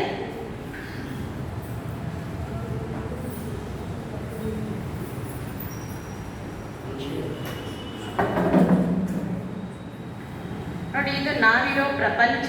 ಈಗ ನಾವಿದೀವಲ್ವಾ, ಈ ಪಂಚತತ್ವಗಳ ಲೋಕ. ಇದಕ್ಕಿಂತ ಮೇಲೆ ಬ್ರಹ್ಮ, ವಿಷ್ಣು, ಮಹೇಶ್ವರ ಸೂಕ್ಷ್ಮ ಲೋಕ ಇದು. ಇದಕ್ಕಿಂತ ಮೇಲೆ ಕೆಂಪು ವರ್ಣದಲ್ಲಿ ಏನು ತೋರಿಸಿದೆಯಲ್ಲ, ಇದು ನಮ್ಮನೆ. ಅಲ್ಲಿದೆ ನಮ್ಮನೆ, ಇಲ್ಲಿಗೆ ಬಂದೆವು ಸುಮ್ಮನೆ. ಇದು ನಮ್ಮೆಲ್ಲರ ನಿಜವಾದ ಮನೆ. ನೀವು ಸಾಮಾನ್ಯವಾಗಿ ಕೆಲವೊಂದು ಸಲ ಮಾತಾಡುವಾಗ ಕೇಳ್ತೀವಿ, ನೀನೇನು ಮೇಲಿಂದ ಇಳಿದಿದ್ಯಾ ಮಾತಾಡ್ತಾರಲ್ಲ. ನಿಜವಾಗ್ಲೂ ಸತ್ಯ ಅದು. ನಾವೆಲ್ಲರೂ ಮೇಲಿಂದನೇ ಇಲ್ಲಿಗೆ ಇಳಿದಿದ್ದೀವಿ, ಮತ್ತೆ ನಾವು ಇಲ್ಲಿಗೆ ಹೋಗೋರು. ಅಲ್ಲಿಂದನೇ ಬಂದಿದ್ದೀವಿ, ಅಲ್ಲಿಗೆ ಹೋಗ್ತೀವಿ. ಅದೇ ನಮ್ಮ ನಿಜ ಮನೆ. ಇಲ್ಲಿಗೆ ಬಂದಿದ್ದು ಯಾಕೆ ನಾವು? ಇದು ವೇದಿಕೆ. ಈ ವೇದಿಕೆ ಅಲ್ಲ, ಪ್ರಪಂಚ, ಈ ಭೂಮಂಡಲನೇ ದೊಡ್ಡ ವೇದಿಕೆ. ಇದ್ರ ಮೇಲೆ ನಾವು ಈ ವೇಷ ಹೇಗೆ ಬಟ್ಟೆ ಹಾಕ್ಕೊಂಡು ವೆರೈಟಿ ಪಾತ್ರ ತಕ್ಕಂತೆ ವೇಷ ಧರಿಸ್ಕೊಂಡು ಪಾತ್ರ ಮಾಡ್ತಾರೋ, ಅದೇ ಥರ ನಾವು ಈ ದೇಹ ಅನ್ನೋ ವೇಷ ಧರಿಸ್ಕೊಂಡು ಪಾತ್ರ ಮಾಡ್ತಾ ಇದ್ದೀವಿ. ಈ ಪಾತ್ರ ಮುಗಿದ ಮೇಲೆ ಈ ಡ್ರೆಸ್ಸನ್ನು ಇಲ್ಲೇ ತೆಗೆದು ನಾವು ಹೆಂಗೆ ಜ್ಯೋತಿಯಾಗಿ ಬಂದಿದ್ದೀವೋ ಜ್ಯೋತಿಯಾಗಿ ವಾಪಸ್ ಹೋಗ್ತೀವಿ. ಯಾರದೇ ಮೃತ್ಯು ಆದಾಗ 2 ಸಿಸ್ಟಮ್ ಇದೆ, ಜನರಿಗೂ ಗೊತ್ತಿದೆ. ಯಾರು ದೇಹ ಬಿಟ್ಟಿರ್ತಾರೆ ಅವ್ರ ಪಕ್ಕದಲ್ಲಿ ದೀಪ ಚಿಟ್ಟಿರ್ತಾರಲ್ಲ, ಅವ್ರ ಮನೆ ಮುಂದೆ ಬೆಂಕಿ ಹಾಕ್ತಾರಲ್ಲ, ಕಟ್ಟಿಗೆ ಉರಿ ಹಾಕ್ತಾರೆ. ಯಾಕೆ? ಇವ್ರ ಮನೆ ಸತ್ತೋಗಿದ್ದಾರೆ ಅಂತ ಹಂಗೆ ಹೇಳ್ಬೇಕಾ? ಬೇರೆ ವಿಧಾನಗಳಿತ್ತಲ್ವಾ? ಅದು ಯಾಕೆ ಹಾಕ್ತಾರೆ? ಯಾಕೆ ನಮ್ಮ ಭಾರತೀಯ ಸಂಸ್ಕೃತಿಯಲ್ಲಿ ಸಿಸ್ಟಮ್ ಬಂದಿದೆ. ಈ ದೀಪ ಹಾರೋಗದೆ ಇರೋಕೆ ಎಲ್ಲರೂ ಗಮನ ಇಡ್ತಾರೆ ಅಲ್ವಾ? ಇದು ಆತ್ಮದ ಸಂಕೇತ. ದೀಪ ಹಚ್ಚೋದು ಆತ್ಮದ ಸಂಕೇತ. ಮನೆ ಮುಂದೆ ನಾವು ಬೆಂಕಿ ಹಾಕಿರೋದು ದೇಹದ ಸಂಕೇತ. ಎಲ್ಲ ಸೌದೆನೂ ಜೋಡಿಸ್ತಾರೆ ಒಂದಿಷ್ಟು ಎತ್ತರ. ಈ ಸೌದೆನೂ ಒಂದು ಅದ್ರ ಮೇಲೆ ಇಡ್ತಾರೆ, ಬೆಂಕಿ ಹಚ್ತಾರೆ. ಇದು ಒಂದು ಕಟ್ಟಿಗೆ. ಆತ್ಮ ಹೊರಟೋದ ಮೇಲೆ ದೇಹ ಒಂದು ಕಟ್ಟಿಗೆ ಇದೆ, ಅದಕ್ಕೆ ಕಟ್ಟಿಗೆ ಹುರಿ ಹಾಕ್ತಾರೆ ಹೊರಗಡೆ. ದೇಹ ನಶ್ವರ, ಈ ಆತ್ಮ ಜ್ಯೋತಿ ದೇಹವನ್ನು ಬಿಟ್ಟು ಸೆಪರೇಟ್ ಆಗಿದೆ. ದೇಹ ಆತ್ಮ 2 ಬೇರೆ ಆದಾಗ ಅದಕ್ಕೆ ಮೃತ್ಯು ಅಂತೀವಿ. ದೇಹದಲ್ಲಿ ಆತ್ಮ ಪ್ರವೇಶ ಆದಾಗ ಅದಕ್ಕೆ ಜನ್ಮ ಅಂತೀವಿ. ಜೀವನ ಅಲ್ಲಿಂದ ಆರಂಭ ಆಗುತ್ತೆ. ದೇಹ ಆತ್ಮದ ಸಮ್ಮಿಲನದಿಂದ ಜೀವನ ಆರಂಭ ಆಗುತ್ತೆ. ಆತ್ಮ ದೇಹ ಸೆಪರೇಟ್ ಆದಾಗ, ಬೇರೆ ಆದಾಗ ಜೀವನದ ಅಂತ್ಯ ಆಗುತ್ತೆ. ಅಂತ್ಯಕ್ರಿಯೆ ಕೇಳಿದಿರಲ್ವಾ? ಆತ್ಮ ಹೊರಟೋದ್ರೆ ಕೊನೆ. ನೋಡಿ, ಕೊನೆಗೊಂದ್ಸಲ ದರ್ಶನ ಮಾಡಿಬಿಡೋಣ. ನೋಡಿ, ಯಾವತ್ತು ಬರ್ದೇ ಇದ್ದವರು ಕೊನೆ ದರ್ಶನ ಮಾಡ್ತಾರೆ, ಯಾಕಂದ್ರೆ ಮತ್ತೆ ಸಿಗಲ್ಲ ಆ ಸ್ವರೂಪ. ಆದರೆ ನಾವೆಲ್ಲ ಆತ್ಮಗಳ ಮನೆ, ನಿಜ ಮನೆ ಇದು. ಇಲ್ಲಿ ಕೇವಲ ನಾವು ಪಾತ್ರಧಾರಿಗಳು. ಆದರೆ ಇಲ್ಲಿ ಏನಾಗಿದೆ ಅಂದರೆ ಪಾತ್ರನೇ ನಾನು ಅಂತ ತಿಳ್ಕೊಂಬಿಟ್ಟಿದ್ದೀವಿ ನಾವು. ಅರ್ಥ ಆಯ್ತಾ? ಯಾರಿಗೋ ಒಬ್ಬರಿಗೆ ರಾಜನ ಪಾತ್ರ ಕೊಟ್ಟರು, ಒಂದು ಅಧಿಕಾರಿ ಪಾತ್ರ ಕೊಟ್ಟರು, ಅವ್ನು ಪಾತ್ರ ಮಾಡಿಬಿಟ್ಟು ಇಲ್ಲ ನಾನು ಇದೇನೆ ಅಂತ ಹೇಳಿದ್ರೆ ಯಾರಾದ್ರೂ ಒಪ್ತಾರ ಅವ್ರನ್ನ? ಏನಂತಾರೆ? ಪಾತ್ರಧಾರಿ. ಆದರೆ ಪಾತ್ರಧಾರಿ ಪಾತ್ರನೇ ನಾನು ಅಂದ್ಬಿಟ್ರೆ ಅಜ್ಞಾನ. ಇವ್ರಿಗೇನು ಅಜ್ಞಾನಪ್ಪ, ಇವ್ರಿಗೆ ಪಾತ್ರ ಕೊಟ್ಟಿದ್ದು ಇದನ್ನೇ ಇವನೇ ಅನ್ಕೊಂಡ್ಬಿಟ್ರೆ ಹೆಂಗೆ? ಅದೇ ಪರಿಸ್ಥಿತಿ ನಮ್ಮೆಲ್ಲರದು. ನಾವು ಎಲ್ಲ ಇದನ್ನೇ ನಾವು ತಿಳ್ಕೊಂಡ್ಬಿಟ್ಟಿದ್ದೀವಿ. ನಾನೊಬ್ರು ಮ್ಯಾನೇಜರ್ ಆಗಲಿ, ನಾನೊಬ್ರು ಮನೆಗೆ ಮಾಲೀಕ ಆಗಲಿ, ಆ ಮನೆಗೆ ಯಜಮಾನ ಆಗಲಿ, ಮನೆಗೆ ಗೃಹಿಣಿ ಆಗಲಿ, ಯಾರೇ ಆಗಲಿ ಇದೇ ನಾನು ಅಂತ ತಿಳ್ಕೊಂಡಿದ್ದೀನಿ. ನಾವಲ್ಲ. ಇದು ನಮಗೆ ಸಿಕ್ಕಿರೋ ಪಾತ್ರ. ಇದು ನಾನೇ ಡಾಕ್ಟರ್ ಅಲ್ಲ, ನನಗೆ ಡಾಕ್ಟರ್ ಪಾರ್ಟ್ ಸಿಕ್ಕಿದೆ. ಈಗ ನೀವು ಸಿನಿಮಾದಲ್ಲೋ ಧಾರಾವಾಹಿಯಲ್ಲೋ ಡಾಕ್ಟರು, ಇಂಜಿನಿಯರು, ಒಬ್ಬರು ರೈತ, ಒಬ್ಬ ಭಿಕ್ಷುಕ ಎಲ್ಲರನ್ನೂ ನೋಡ್ತೀರಾ. ಅವರೆಲ್ಲ ಚೆನ್ನಾಗಿ ಪಾತ್ರ ಮಾಡಿದರೆ ಎಷ್ಟು ಖುಷಿ ಆಗ್ತದೆ. ಅವನ ಪಾತ್ರ ಅವನು ಎಷ್ಟು ಚೆನ್ನಾಗಿ ಮಾಡಿದಾಗ. ಒಂದ್ಸಲ ಈ ಯೋಧರ ಒಂದು ಜೀವನ ಚರಿತ್ರೆ ಒಂದು ನಾಟಕ ಮಾಡಿದ್ರು. ಅವರ ಪತ್ನಿ ಅಳೋದು ರಿಯಲ್ ಥರ ಆ್ಯಕ್ಟ್ ಮಾಡಿದ್ರು. ಗೊತ್ತಲ್ಲ, ಮೊನ್ನೆನೋ ನಿನ್ನೆನೋ ನಮ್ಮ 3 ಜನ ಕರ್ನಾಟಕದ ಯೋಧರು ಬೇಯಿತರಾಗಿದ್ದಾರೆ. ಹಾಗೆ ಆ ಆ್ಯಕ್ಟನ್ನು ನೋಡಿ ಇಡೀ ಸಭೆ ಒನ್ಸ್ ಮೋರ್ ಅಂದರು. ಪಾತ್ರ ಮುಗಿದ ಮೇಲೆ ಮತ್ತೆ ಅಳ್ತಾ ಕೂತ್ಕೋತಾರ ಅವರು. ಅದೇ ಥರ ನಮಗೆಲ್ಲ ಸಿಕ್ಕಿರೋದು ಪಾತ್ರ. ಇದು ನೀವು ಯಾರ ಮನೆ ಯಜಮಾನರು ಇರ್ಬೋದು, ಯಾವುದಕ್ಕೆ ಮಾಲೀಕರಿರ್ಬೋದು, ಗೃಹಿಣಿ ಇರ್ಬೋದು, ತಾಯಿ ಇರ್ಬೋದು, ತಂಗಿ ಇರ್ಬೋದು, ಪತ್ನಿ ಇರ್ಬೋದು, ಏನಾದರೂ ಇರ್ಬೋದು. ನಾವು ಇದು ನಮಗೆ ಸಿಕ್ಕಿರೋ ಪಾತ್ರ. ಇದೇ ನಾವಲ್ಲ. ಆದರೆ ನಾವೇನು ತಿಳ್ಕೊಂಡ್ಬಿಟ್ಟಿದ್ದೀವಿ? ನಾವೆಲ್ಲ ಏನು ತಿಳ್ಕೊಂಡ್ಬಿಟ್ಟಿದ್ದೀವಿ? ಇದೇ ನಾನು ಅಂತ ತಿಳ್ಕೊಂಡ್ಬಿಟ್ಟಿದ್ದೀವಿ. ನಾವಲ್ಲ. ನಮ್ಮ ಪಾತ್ರ ಬೇರೆ, ನಾನು ಬೇರೆ. ಇದು ನನ್ನ ಪಾತ್ರ. ಈಗ ಅಕ್ಕವರು ಇದು ನನ್ನ ಪಾರ್ಟು. ನಾನು ಆತ್ಮನ. ಈ ಸೃಷ್ಟಿ ಒಂದು ನಾಟಕದ ಸ್ಟೇಜ್. ಇಲ್ಲೆಲ್ಲರೂ ಪಾತ್ರಧಾರಿಗಳು. ಪಾತ್ರ ಮುಗಿದ ಮೇಲೆ ನಾವೆಲ್ಲರೂ ವಾಪಸ್ ಎಲ್ಲಿಂದ ಬಂದಿದ್ದೀವೋ ಅಲ್ಲಿಗೆ ಹೋಗ್ಬೇಕು. ಅಲ್ಲಿದೆ ನಮ್ಮ ಮನೆ, ಇಲ್ಲಿಗೆ ಬಂದೆ ಸುಮ್ಮನೆ. ನಾವೇನು ಸುಮ್ಮನೆ ಬಂದಿಲ್ಲ, ಇಲ್ಲಿ ಪಾತ್ರ ಮಾಡಕ್ಕೆ ಬಂದಿದ್ದೀವಿ, ಋಣ ತೀರ್ಸಕ್ಕೆ ಬಂದಿದ್ದೀವಿ. ನೋಡಿ, ಪತಿ, ಪತ್ನಿ, ಸುತ, ಆಲಯ ಇವೆಲ್ಲವೂ ಋಣಾನುಬಂಧ. ಋಣ ಇದೆ, ಆ ಋಣದಿಂದ ನಾವೆಲ್ಲರೂ ಸೇರಿದ್ದೀವಿ. ಋಣ ಮುಗಿದ್ರೆ, ಋಣ ಮುಗಿದ ಮೇಲೆ ಎಲ್ಲರೂ ನಮ್ಮ ಪಾಡಿಗೆ ಹೋಗ್ತಾ ಇರಬೇಕು. ಟಾಟಾ ಬಾಯ್, ಹೋಗ್ಲಾ, ಅನುಮತಿ ಕೊಡ್ತೀರಾ ಅಂತ ಕೇಳಬೇಕಾ ಯಾರಾದರೂ? ಏನಿಲ್ಲ. ಹೊರಗಡೆ ಹೋದವರು ಒಳಗಡೆನೆ ಬರಲ್ಲ. ಈ ಕೂತವ್ರು ಈಗಿರೋದೇ ಇಲ್ಲ. ಟಿಕೆಟ್ ಎಲ್ಲಿ ನಮ್ಮ ಟಿಕೆಟ್ ಮುಗೀತು ಅಲ್ಲಿಂದ ನಮ್ಮದು ರಿಟರ್ನ್ ಜರ್ನಿ. ಸೊ ಅದರಿಂದ ನಾವೆಲ್ಲ ಆತ್ಮಗಳಿಗೆ ಪರಂಧಾಮ ನಿವಾಸಿಗಳು. ಇದು ನಮ್ಮ ನಿಜ ಮನೆ. ಅದಕ್ಕೆ ಶಾಂತಿಧಾಮ, ಮುಕ್ತಿಧಾಮ, ಪರಂಧಾಮ, ಬ್ರಹ್ಮಾಂಡ, ಮೂಲಲೋಕ ಇವೆಲ್ಲ ಹೆಸರು ಈ ಮನೆಗೆ. ಏಕೆಂದರೆ ನಾವೆಲ್ಲ ಮನುಷ್ಯ ಜೀವನದ ಒಂದು ಗುರಿನೂ ಶಾಂತಿ. ನೋಡಿ, ಯಾರಿಗಾದ್ರೂ ಜೀವನದಲ್ಲಿ ತುಂಬ ದುಃಖ ಆದರೆ ಶಾಂತಿ ಬೇಕು ಅಂತಾರೆ. ತುಂಬ ಇನ್ನೂ ದುಃಖ ಜಾಸ್ತಿ ಆದರೆ ಏನು ಕೇಳ್ತೀರಾ? ಮುಕ್ತಿ ಕೊಡಪ್ಪ ಸಾಕು, ಏನು ಬೇಡ, ಈ ಸುಖನೂ ಬೇಡ, ಈ ದುಃಖನೂ ಬೇಡ, ಪರಮಾತ್ಮ ಒಂದ್ಸಲ ಮುಕ್ತಿ ಕೊಟ್ಟುಬಿಡು. ಯಾಕೆ ಹೇಳ್ತೀರಾ ಮುಕ್ತಿನ? ಸಾಕಾಗಿದೆ. ಮುಕ್ತಿನ ಯಾಕೆ ಕೇಳಿದ್ವಿ? ಬೇರೆ ಏನು ಕೇಳಲಿಲ್ಲ. ಯಾಕೆ ಸುಮ್ಮನೆ ಕೇಳ್ತಾ ಇಲ್ಲ ನಾವು? ನಮ್ಮೆಲ್ಲರಿಗೂ ಈ ಮುಕ್ತಿಯ ಅನುಭವ ಇದೆ. ಆ ಮುಕ್ತಿಯ ಅನುಭವ ಇದೆ ನನಗೆ. ಯಾಕೆಂದರೆ ನಾನು ಇಲ್ಲಿಗೆ ಬರಕ್ಕೆ ಮುಂಚೆ ಇಲ್ಲೇ ಇದ್ದೆ ಅಲ್ವಾ? ಆ ಮುಕ್ತಿಯ ಟೇಸ್ಟ್ ಗೊತ್ತಿದೆ ನಮಗೆ. ಅದರಿಂದ ಕೇಳೋದು ಪರಮಾತ್ಮ ಮುಕ್ತಿ ಕೊಡು. ಯಾಕೆಂದರೆ ಇದು ಮುಕ್ತಿಧಾಮ. ಇಲ್ಲಿ ಯಾವ ಬಂಧನಗಳು ಇಲ್ಲ. ಆತ್ಮಕಲ್ಲಿ ದೇಹನೂ ಇಲ್ಲ, ಕರ್ಮನೂ ಇಲ್ಲ, ಸುಖನೂ ಇಲ್ಲ, ದುಃಖನೂ ಇಲ್ಲ. ಆ ಮುಕ್ತ ಸ್ಥಿತಿ, ಸ್ವತಂತ್ರವಾಗಿದ್ವಲ್ಲ ನಾವು, ಅದರ ಟೇಸ್ಟ್ ನಮ್ಗೆ ಗೊತ್ತು. ಅದರಿಂದ ಈ ಬಂಧನ, ಕಷ್ಟಗಳು, ನಷ್ಟಗಳು, ಏರುಪೇರುಗಳಾದಾಗ ಭಗವಂತ ಮುಕ್ತಿ ಕೊಡುವಂತೀವಿ. ಏಕೆಂದರೆ ಆ ಟೇಸ್ಟ್ ಗೊತ್ತು. ಈಗ ಏನಾದರೂ ನಿಮ್ಮ ಮನೆಯಲ್ಲಿ ಊಟ ಮಾಡಿ ಬಾಯಿ ತುಂಬ ಖಾರ ಆಗಿದ್ರೆ ಏನು ಕೇಳ್ತೀರಾ? ಒಂದಿಷ್ಟು ಬೆಲ್ಲನೋ ಸ್ವೀಟು ಏನಾದ್ರು ಕೊಡ್ರಿ. ಯಾಕೆ ಹೇಳ್ತೀರಿ ಸ್ವೀಟನ್ನು? ಯಾಕೆ ಹೇಳಿದ್ರಿ? ಖಾರಕ್ಕೆ ಸ್ವೀಟೇ ಪರಿಹಾರ ಅಂತ ಗೊತ್ತು.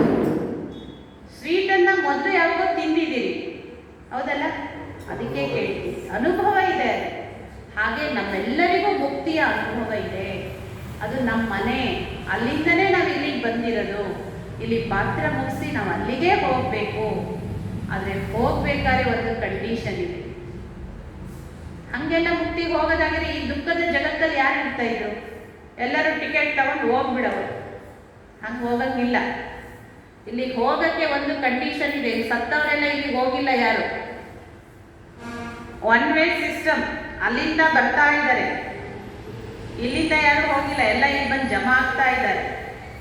ನೋಡಿ, ಮೊದಲೆಲ್ಲ ಜನಸಂಖ್ಯೆ ಕಮ್ಮಿ ಇತ್ತು, ಇವಾಗ ಜಾಸ್ತಿ ಆಗಿದೆ. ಮೃತ್ಯುವಿನ ಸಂಖ್ಯೆ ಕಮ್ಮಿ ಇಲ್ಲ ಹಂಗಂತ ಅಲ್ವಾ? ಆದರೂ ಜನಸಂಖ್ಯೆ ಸ್ಫೋಟ ಇದೆ. ಯಾಕೆಂದರೆ ಅಲ್ಲಿಂದ ಬರ್ತಾ ಇದ್ದಾರೆ, ಬಂದವರೆಲ್ಲ ಇಲ್ಲಿ ಸೇರ್ಕೊಳ್ತಾ ಇದ್ದಾರೆ. ಇಲ್ಲಿಂದ ಯಾರು ರಿಟರ್ನ್ ಹೋಗಿಲ್ಲ. One way. ಇಲ್ಲಿಂದ ಹೋಗಬೇಕಾದ್ರೆ ನಮಗೆ ಎರಡು ಕಂಡೀಷನ್ ಇದೆ. ಆತ್ಮ ಶುದ್ಧಿಯಾಗೇ ಹೋಗ್ಬೇಕು. ಆತ್ಮ ಬರುವಾಗ ಎಷ್ಟು ಶುದ್ಧವಾಗಿ ಬಂದವೋ ಅಷ್ಟೇ ಶುದ್ಧಿಯಾಗಿ ನಾವು ಹೋಗ್ಬೇಕು ಅಲ್ಲಿಗೆ. ಶುದ್ಧಿಗೆ ಎರಡು ದಾರಿ ಇದೆ. ಒಂದು ಆತ್ಮ ಚಿಂತನೆಯಿಂದ ಆತ್ಮ ಶುದ್ಧಿ ಆಗುತ್ತೆ. ಇನ್ನೊಂದು ಶ್ರೇಷ್ಠ ಕರ್ಮದಿಂದ ಆತ್ಮ ಶುದ್ಧಿ ಆಗುತ್ತೆ. ಒಳ್ಳೆ ಕರ್ಮಗಳು, ಒಳ್ಳೆ ಸೇವಾ, ಒಳ್ಳೆ ಕಾರ್ಯ, ಬೇರೆಯವರಿಗೆ ಸುಖ ಕೊಡೋದು, ಒಳ್ಳೆ ಕರ್ಮಗಳು. ಒಳ್ಳೆ ಕರ್ಮಗಳು ಇನ್ನು ತುಂಬ ದೊಡ್ಡದಿದೆ. ಅಂತೂ ಮನುಷ್ಯನಿಗೆ ಒಳ್ಳೆ ಕರ್ಮದಿಂದಾದರೂ ಆತ್ಮಶುದ್ಧಿ ಆಗಬೇಕು, ಆತ್ಮ ಚಿಂತನೆಯಿಂದಾದರೂ ಆತ್ಮಶುದ್ಧಿಯಾಗಿ ಮನೆಗೆ ಹೋಗಬೇಕು. ಒಂದು ದೇವಸ್ಥಾನಕ್ಕೆ ಹೋಗ್ಬೇಕಂದ್ರೆ ಎಷ್ಟು ಶುದ್ಧವಾಗಿ ಹೋಗ್ತೀವಲ್ಲ. ಅಯ್ಯಪ್ಪ ಸ್ವಾಮಿ ದರ್ಶನಕ್ಕೆ ಹೋಗ್ಬೇಕಾದ್ರೆ ಮೊದಲೆಲ್ಲ ಎಷ್ಟು ಸಿಸ್ಟಮ್ ಇತ್ತಲ್ಲ. ಇವತ್ತು ಬಲೆ ಅದು ಕ್ಷೀಣಿಸಿರ್ಬೋದು, ಆದರೂ ಒಂದು ದರ್ಶನ ಮಾಡಬೇಕಾದ್ರೆ ಅಷ್ಟೊಂದು ಶುದ್ಧಿ ಆದರೆ ನಿಜವಾದ ಪರಮಾತ್ಮನ ಸ್ಥಾನಕ್ಕೆ ಹೋಗಬೇಕಾದ್ರೆ, ಮುಕ್ತಿಗೆ ಹೋಗಬೇಕಾದ್ರೆ ಆತ್ಮ ಎಷ್ಟು ಶುದ್ಧಿ ಆಗಬೇಕಾಗುತ್ತೆ. ಹೀಗೆ ನಮ್ಮೆಲ್ಲರ ನಿಜ ಮನೆ ಅದು ಪರ್ಮನೆಂಟ್ ಮನೆ. ಇದು ಟೆಂಪ್ರವರಿ, ಇದು ಸ್ಟೇಜ್. ಇದು ಪಾತ್ರ ಇರೋವರೆಗೂ ಪಾತ್ರ ಮಾಡ್ತೀವಿ, ಪಾತ್ರ ಮುಗಿದ್ಮೇಲೆ ನಮ್ಮ ಮನೆಗೆ ವಾಪಸ್ ಹೋಗಬೇಕು. ಹೀಗೆ ನಾನು ಅಂದರೆ ಯಾರು? ನಾನು ಅಂದರೆ ಯಾರು? ಆತ್ಮ. ಸ್ವಲ್ಪ ಜೋರಾಗಿ ನಾನು ಆತ್ಮ. ಆತ್ಮ ಎಲ್ಲಿದೆ ದೇಹದಲ್ಲಿ? ಎರಡು ಹುಬ್ಬುಗಳ ನಡುವೆ, ರೂ ಮಧ್ಯದಲ್ಲಿದೆ. ಆತ್ಮದಲ್ಲಿರೋ ಮೂರು ಶಕ್ತಿಗಳು ಮನಸ್ಸು, ಬುದ್ಧಿ, ಸಂಸ್ಕಾರ. ಆತ್ಮಕ್ಕೂ ದೇಹಕ್ಕೂ ಅಂತರ ಹೇಗೆ ತೋರಿಸಿದೆ?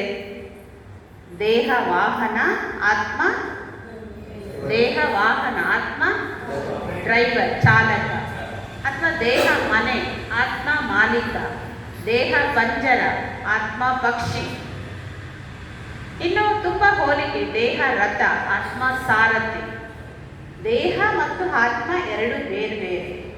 ಆತ್ಮ ಜ್ಯೋತಿಯ, ಅದಕ್ಕೆ ಯಾವುದು ಜಾತಿ ಇಲ್ಲ. ಆತ್ಮದ ಮೂಲ ಮನೆ, ನಮ್ಮೆಲ್ಲರ ಮನೆ ಹೆಸರು ಪರಂಧಾಮ, ಮುಕ್ತಿಧಾಮ, ಶಾಂತಿಧಾಮ, ಬ್ರಹ್ಮಾಂಡ. ಪರಮಧಾಮ ಅಂದರೆ, ಪರಮ ಅಂದರೆ ಶ್ರೇಷ್ಠ, ಅದಕ್ಕಿಂತ ಶ್ರೇಷ್ಠವಾಗಿರೋದು ಮತ್ತೊಂದಿಲ್ಲ. ಅದಕ್ಕೆ ಪರಮಧಾಮ. ಮುಕ್ತಿಧಾಮ, ಅಲ್ಲಿ ಯಾವುದೇ ಬಂಧನಗಳಿಲ್ಲ. ಶಾಂತಿಧಾಮ, ಅಲ್ಲಿ ದುಃಖನೂ ಇಲ್ಲ, ಸುಖನೂ ಇಲ್ಲ. ನಿರ್ವಾಣಧಾಮ, ಅಲ್ಲಿ ದೇಹ ಇಲ್ಲ, ನಿರ್ವಾಣ. ಆತ್ಮ ಅಶರೀರಿಯಾಗಿರುತ್ತೆ. ಅಶರೀರಿ, ಶರೀರ ಇಲ್ಲ. ಅದಕ್ಕೆ ಬರುವಾಗ ಬೆತ್ತಲೆ ಅನ್ನೋದು ಯಾಕೆ? ಈ ಶರೀರ ಅನ್ನೋ ಬಟ್ಟೆ ಹಾಕೊಂಬರಲ್ಲ ನಾವು, ಇಲ್ಲಿಗೆ ಬಂದಮೇಲೆ ಹಾಕ್ಕೊಳ್ಳೋದು.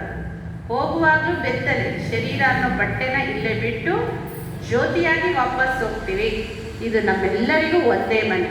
ವಿಶ್ವದಲ್ಲಿರೋ ಪ್ರತಿಯೊಬ್ಬ ಆತ್ಮಗಳಿಗೂ ಒಂದೇ ಮನೆ, ನಮ್ಮ ನಿಜ ಮನೆ. ಓಂ ಶಾಂತಿ. ಏನಾದರೂ ಇದ್ರ ಬಗ್ಗೆ ಪ್ರಶ್ನೆ ಇದ್ದರೆ ತಾವು ಈ ವಿಷಯವನ್ನು ಕುರಿತು ನಿಮ್ಗೇನಾದರೂ ಪ್ರಶ್ನೆ ಇದ್ದರೆ ಕೇಳ್ಬೋದು. ಬಾಕಿ ನಾಳೆ ಬರುವಾಗ ನೋಟ್ಬುಕ್, ಪೆನ್ ಸ್ಟೂಡೆಂಟ್ಸ್ ಆಗಿ ಬನ್ನಿ. ಇವತ್ತೇನು ಕೇಳಿಸ್ಕೊಂಡ್ರಿ ಅದನ್ನು ಈಗ ಹೋಗಿ ಬುದ್ಧಿಯಲ್ಲಿ ರಿವೈಸ್ ಮಾಡಿಕೊಂಡು ಬರೀರಿ. ಮತ್ತು ಇದನ್ನು 21 ಸಾರಿ ಪ್ರಾಕ್ಟೀಸ್ ಮಾಡ್ಕೊಂಡು ಬನ್ನಿ. ಬರೀಬೇಕು ಪ್ರಾಕ್ಟೀಸಲ್ಲಿ. ನಾನು ಆತ್ಮ ನಾನು ಅಂದರೆ ನನ್ನಲ್ಲಿ ಏನೇನು ಗುಣಗಳಿದೆ, 7 ಗುಣ ಇದೆ ನನ್ನಲ್ಲಿ. ಇದು ಎಲ್ಲರಿಗೂ ಬೇಕಾಗಿರೋದು. ಶಾಂತಿ, ಪವಿತ್ರತೆ, ಜ್ಞಾನ, ಪ್ರೇಮ, ಸುಖ, ಶಕ್ತಿ, ಆನಂದ. ಎಲ್ರಿಗೂ ಬೇಕಲ್ಲ? ಮಹಾಭಾರತದಲ್ಲಿ ಕಾಲು ಸಹಿತ ಸ್ವರ್ಗವನ್ನು ಅಂತ ಈಗ ನಾವೇನು ಮಹಾಭಾರತದ ಧರ್ಮರಾಯನ ಅವನು ಕಾಲು ಸಹಿತ ನಡೆಗೆ ಸ್ವರ್ಗ ಹೋದ ಅಂತ ನಿದರ್ಶನ ನಾವು.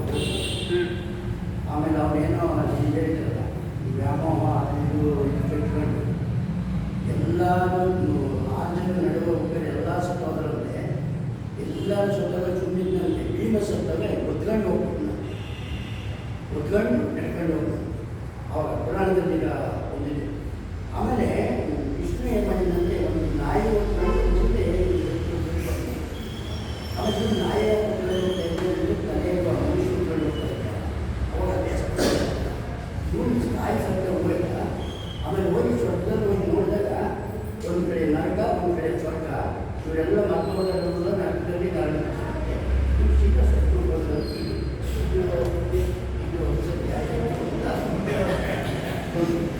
ಮುಂದಿನ ಕ್ಲಾಸಲ್ಲಿ ನರಕ ಸ್ವರ್ಗದ ಅಂತರದಲ್ಲಿ ಇದೆ ಕ್ಲಾಸ್. ಆನ್ಸರ್ ಸಿಗುತ್ತೆ, ನೆಕ್ಸ್ಟ್ ಕ್ಲಾಸಲ್ಲಿ ಸಿಗುತ್ತೆ. ಸ್ವರ್ಗ ಯಾವುದು, ನರಕ ಯಾವುದು, ಸ್ವರ್ಗದಲ್ಲಿ ಏನೇನಿರುತ್ತೆ, ನರಕದಲ್ಲಿ ಏನೇನಿದೆ, ಯಾರು ಸ್ವರ್ಗಕ್ಕೆ ಹೋಗ್ತಾರೆ, ಯಾರು ನರಕಕ್ಕೆ ಹೋಗ್ತಾರೆ, ಇವೆಲ್ಲ ಕ್ಲಾಸಲ್ಲಿ ಬರುತ್ತೆ. ಓಕೆ, ಇನ್ನೇನು ಪ್ರಶ್ನೆ ಇಲ್ಲ. ನಾವು 3 ನಿಮಿಷ ಈಗ ಮೆಡಿಟೇಷನ್ ಮಾಡೋಣ. ಈ 7 ಗುಣಗಳು ನನ್ನ ಆತ್ಮದ ನಿಜ ಗುಣಗಳು. ನಾನು ಆತ್ಮ.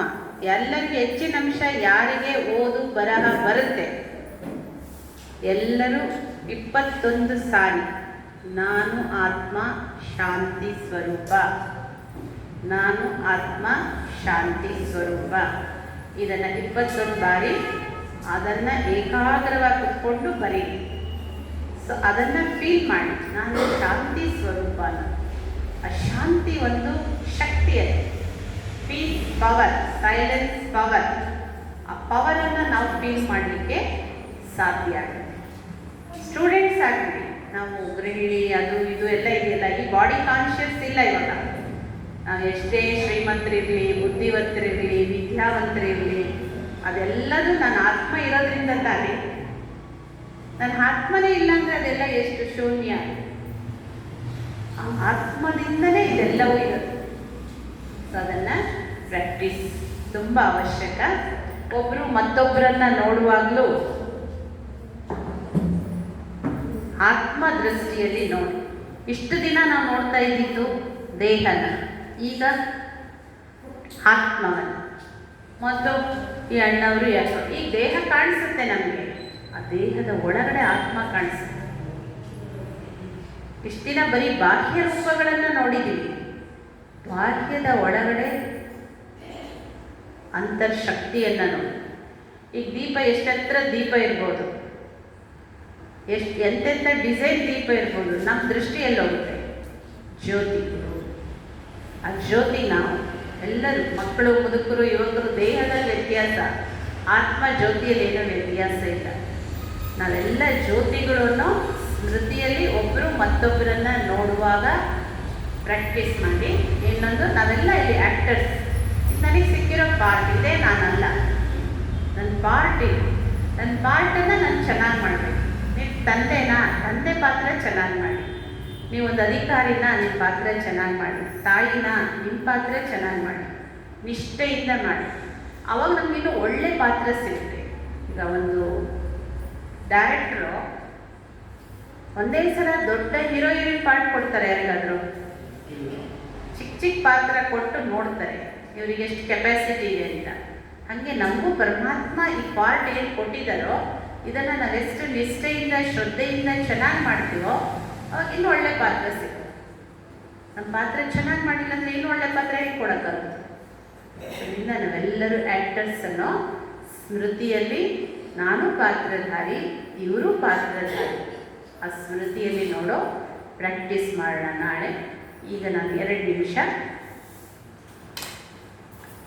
ಏನು ಕೇಳಿದ್ವಿ, ಈಗ ಇಷ್ಟು ಸಮಯ ನಾವೇನು ಕೇಳಿದ್ವಿ ಅದನ್ನು ನಾನು ಏಕಾಗ್ರವಾಗಿ ಕೂತ್ಕೊಂಡು ಏಕಾಂತವಾಗಿ ಕೂತ್ಕೊಂಡು ಹೇಗೆ ಅಭ್ಯಾಸ ಮಾಡೋದು, ಇದನ್ನೇ ಅಭ್ಯಾಸ ಹೇಗೆ ಮಾಡೋದು ಅದನ್ನು ನಾನು 2 ನಿಮಿಷದಲ್ಲಿ ಹೇಳ್ತೀನಿ. ನೇರವಾಗಿ ಕೂತ್ಕೊಳ್ಳಿ.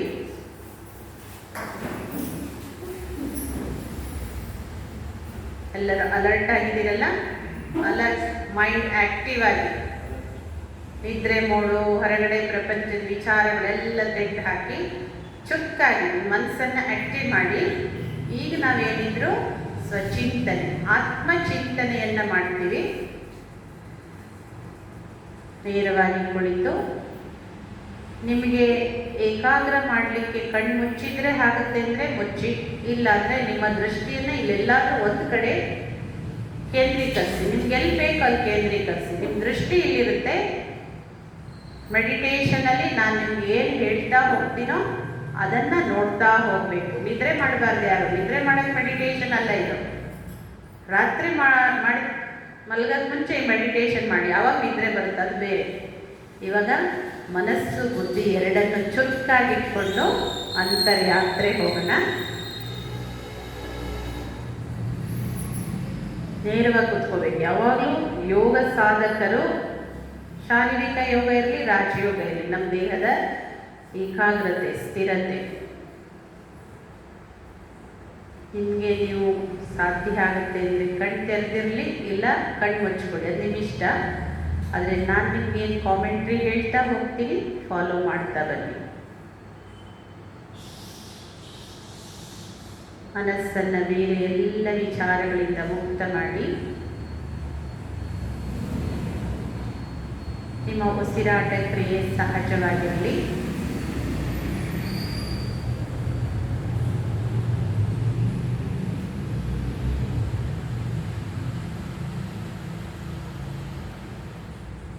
ಎರಡು ಹುಬ್ಬುಗಳ ನಡುವೆ ರೂ ಮಧ್ಯದಲ್ಲಿ ತನ್ನ ನಿಜ ಸ್ವರೂಪವನ್ನು ನೋಡಿ. ನಾನು ಆತ್ಮ, ಅತಿ ಸೂಕ್ಷ್ಮವಾದಂತಹ ಪಾಯಿಂಟ್ ಆಫ್ ಲೈಟ್. ನಾನು ಪ್ರಕಾಶಮಯ ನಕ್ಷತ್ರ ಆಗಿದೆ.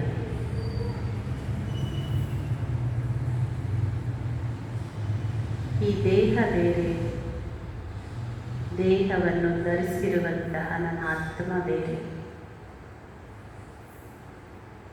ಎರಡನ್ನು ಫೀಲ್ ಮಾಡಿ. ಹೇಗೆ ಕುರ್ಚಿ ಬೇರೆ, ಕುರ್ಚಿಯಲ್ಲಿ ಕೂತಿರೋ ಈ ದೇಹ ಬೇರೆ,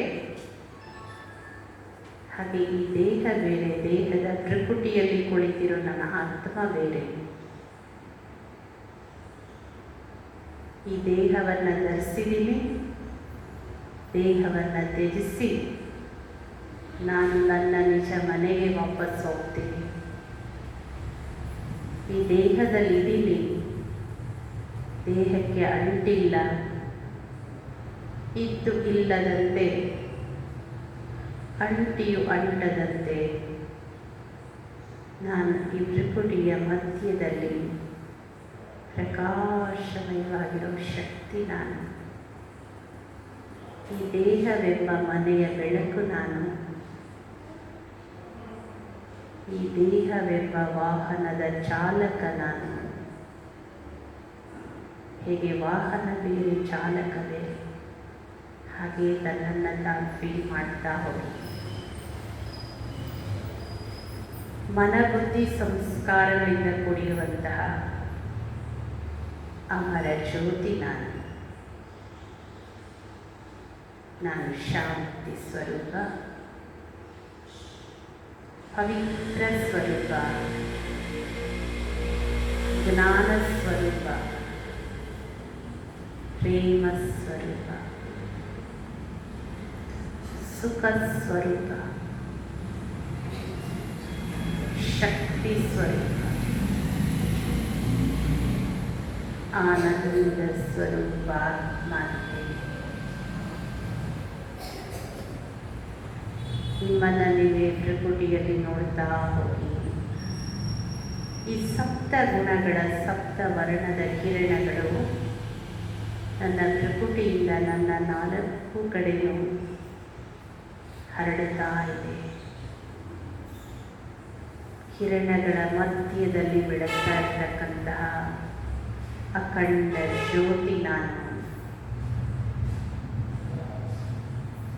ಹಾಗೆ ಮನಸ್ಸು ಬುದ್ಧಿಯಿಂದ ಮೇಲೆ ಮೇಲೆ ಹೋಗ್ತಾ ಹೋಗಿ ಆಕಾಶ ತತ್ವವನ್ನು ನೋಡಿ. ನೀಲಿ ವರ್ಣದ ಶುಭ್ರವಾದ ಆಕಾಶ ತತ್ವವನ್ನು ದಾಟಿ ಬಹುದೂರ ಮೇಲೆ ಮೇಲೆ ಸಾಗ್ತಾ ಹೋಗಿ ಕೆಂಪು ಸ್ವರ್ಣಿಮ ವರ್ಣದ ಪ್ರಕಾಶಮಯ ಲೋಕವನ್ನು ನೋಡಿ. ಮೂರನೇ ಲೋಕ ಮುಕ್ತಿಧಾಮ, ಶಾಂತಿಧಾಮ, ಪರಮಧಾಮ. ಇದೇ ನಮ್ಮ ಆತ್ಮದ ನಿಜ ಮನೆಯಾಗಿದೆ. ಇದು ಆತ್ಮಗಳ ತಾರಾಮಂಡಲ. ಇದು ಜ್ಯೋತಿರ್ಮಯ ಲೋಕ. ಇದೇ ನನ್ನ ನಿಜ ಸ್ಥಿತಿ. ಇಲ್ಲಿ ನನ್ನ ಆತ್ಮ ನಕ್ಷತ್ರದಂತೆ ಹೊಳಿತಾ ಇದ್ದೇನೆ. ನಿಮ್ಮನ್ನು ನೋಡ್ತಾ ಹೋಗಿ ದಿವ್ಯ ಲೋಕದಲ್ಲಿ ನನ್ನ ಹಾಗೆ ಅನೇಕ ಆತ್ಮರೂಪಿ ನಕ್ಷತ್ರಗಳು ಇಲ್ಲಿ ಪ್ರಕಾಶಿಸ್ತಾ ಇದೆ. ಎಷ್ಟು ಪ್ರಕಾಶಮಯವಾಗಿದೆ ಇಲ್ಲಿ. ಅದೆಷ್ಟು ಶಾಂತಿ ಇದೆ. ಅಖಂಡ ಶಾಂತಿಯ ಲೋಕ ಇದು. ಇಲ್ಲಿ ನನ್ನ ಆತ್ಮ ಸಂಪೂರ್ಣ ವಿಶ್ರಾಂತಿಯಲ್ಲಿದೆ.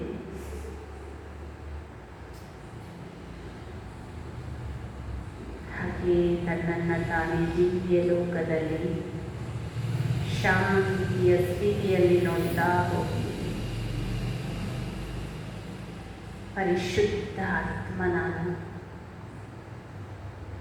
ಅಲ್ಲಿಂದ ಪುನಃ ವಾಪಸ್ ಈ ಸಾಕಾರ ದೇಹದಲ್ಲಿ ಭೃಕುಟಿಯ ಮಧ್ಯದಲ್ಲಿ ಅವತರಿಸಿದ್ದೇನೆ. ನಾನೇ ಸೃಷ್ಟಿ ನಾಟಕದಲ್ಲಿ ಪಾತ್ರಧಾರಿ ನಾನು. ದೇಹವೆಂಬ ವಸ್ತ್ರವನ್ನು ಧರಿಸಿ ವಿಭಿನ್ನ ಪಾತ್ರಗಳನ್ನು ಮಾಡ್ತಾ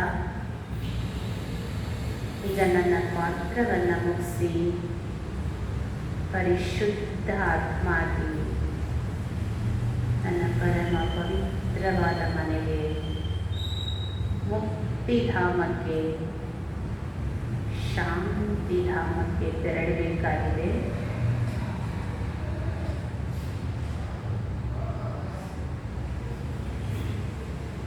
ಓಂ ಶಾಂತಿ ಶಾಂತಿ ಶಾಂತಿ. ಮೃದುವಾಗಿ ಕಣ್ಮುಚ್ಚಿ ಮತ್ತೊಮ್ಮೆ ಭೃಕುಟಿಯಲ್ಲಿ ತನ್ನ ನಿಜ ಸ್ವರೂಪವನ್ನು ನೋಡಿ. ನಾನು ಸಚ್ಚಿತ್ ಆನಂದ ಸ್ವರೂಪ ಆತ್ಮ ಆಗಿದ್ದೇನೆ.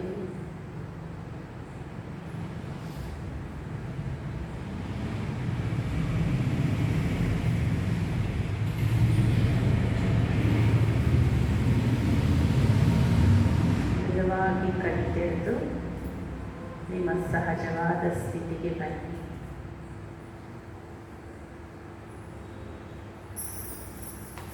ಧನ್ಯವಾದಗಳು.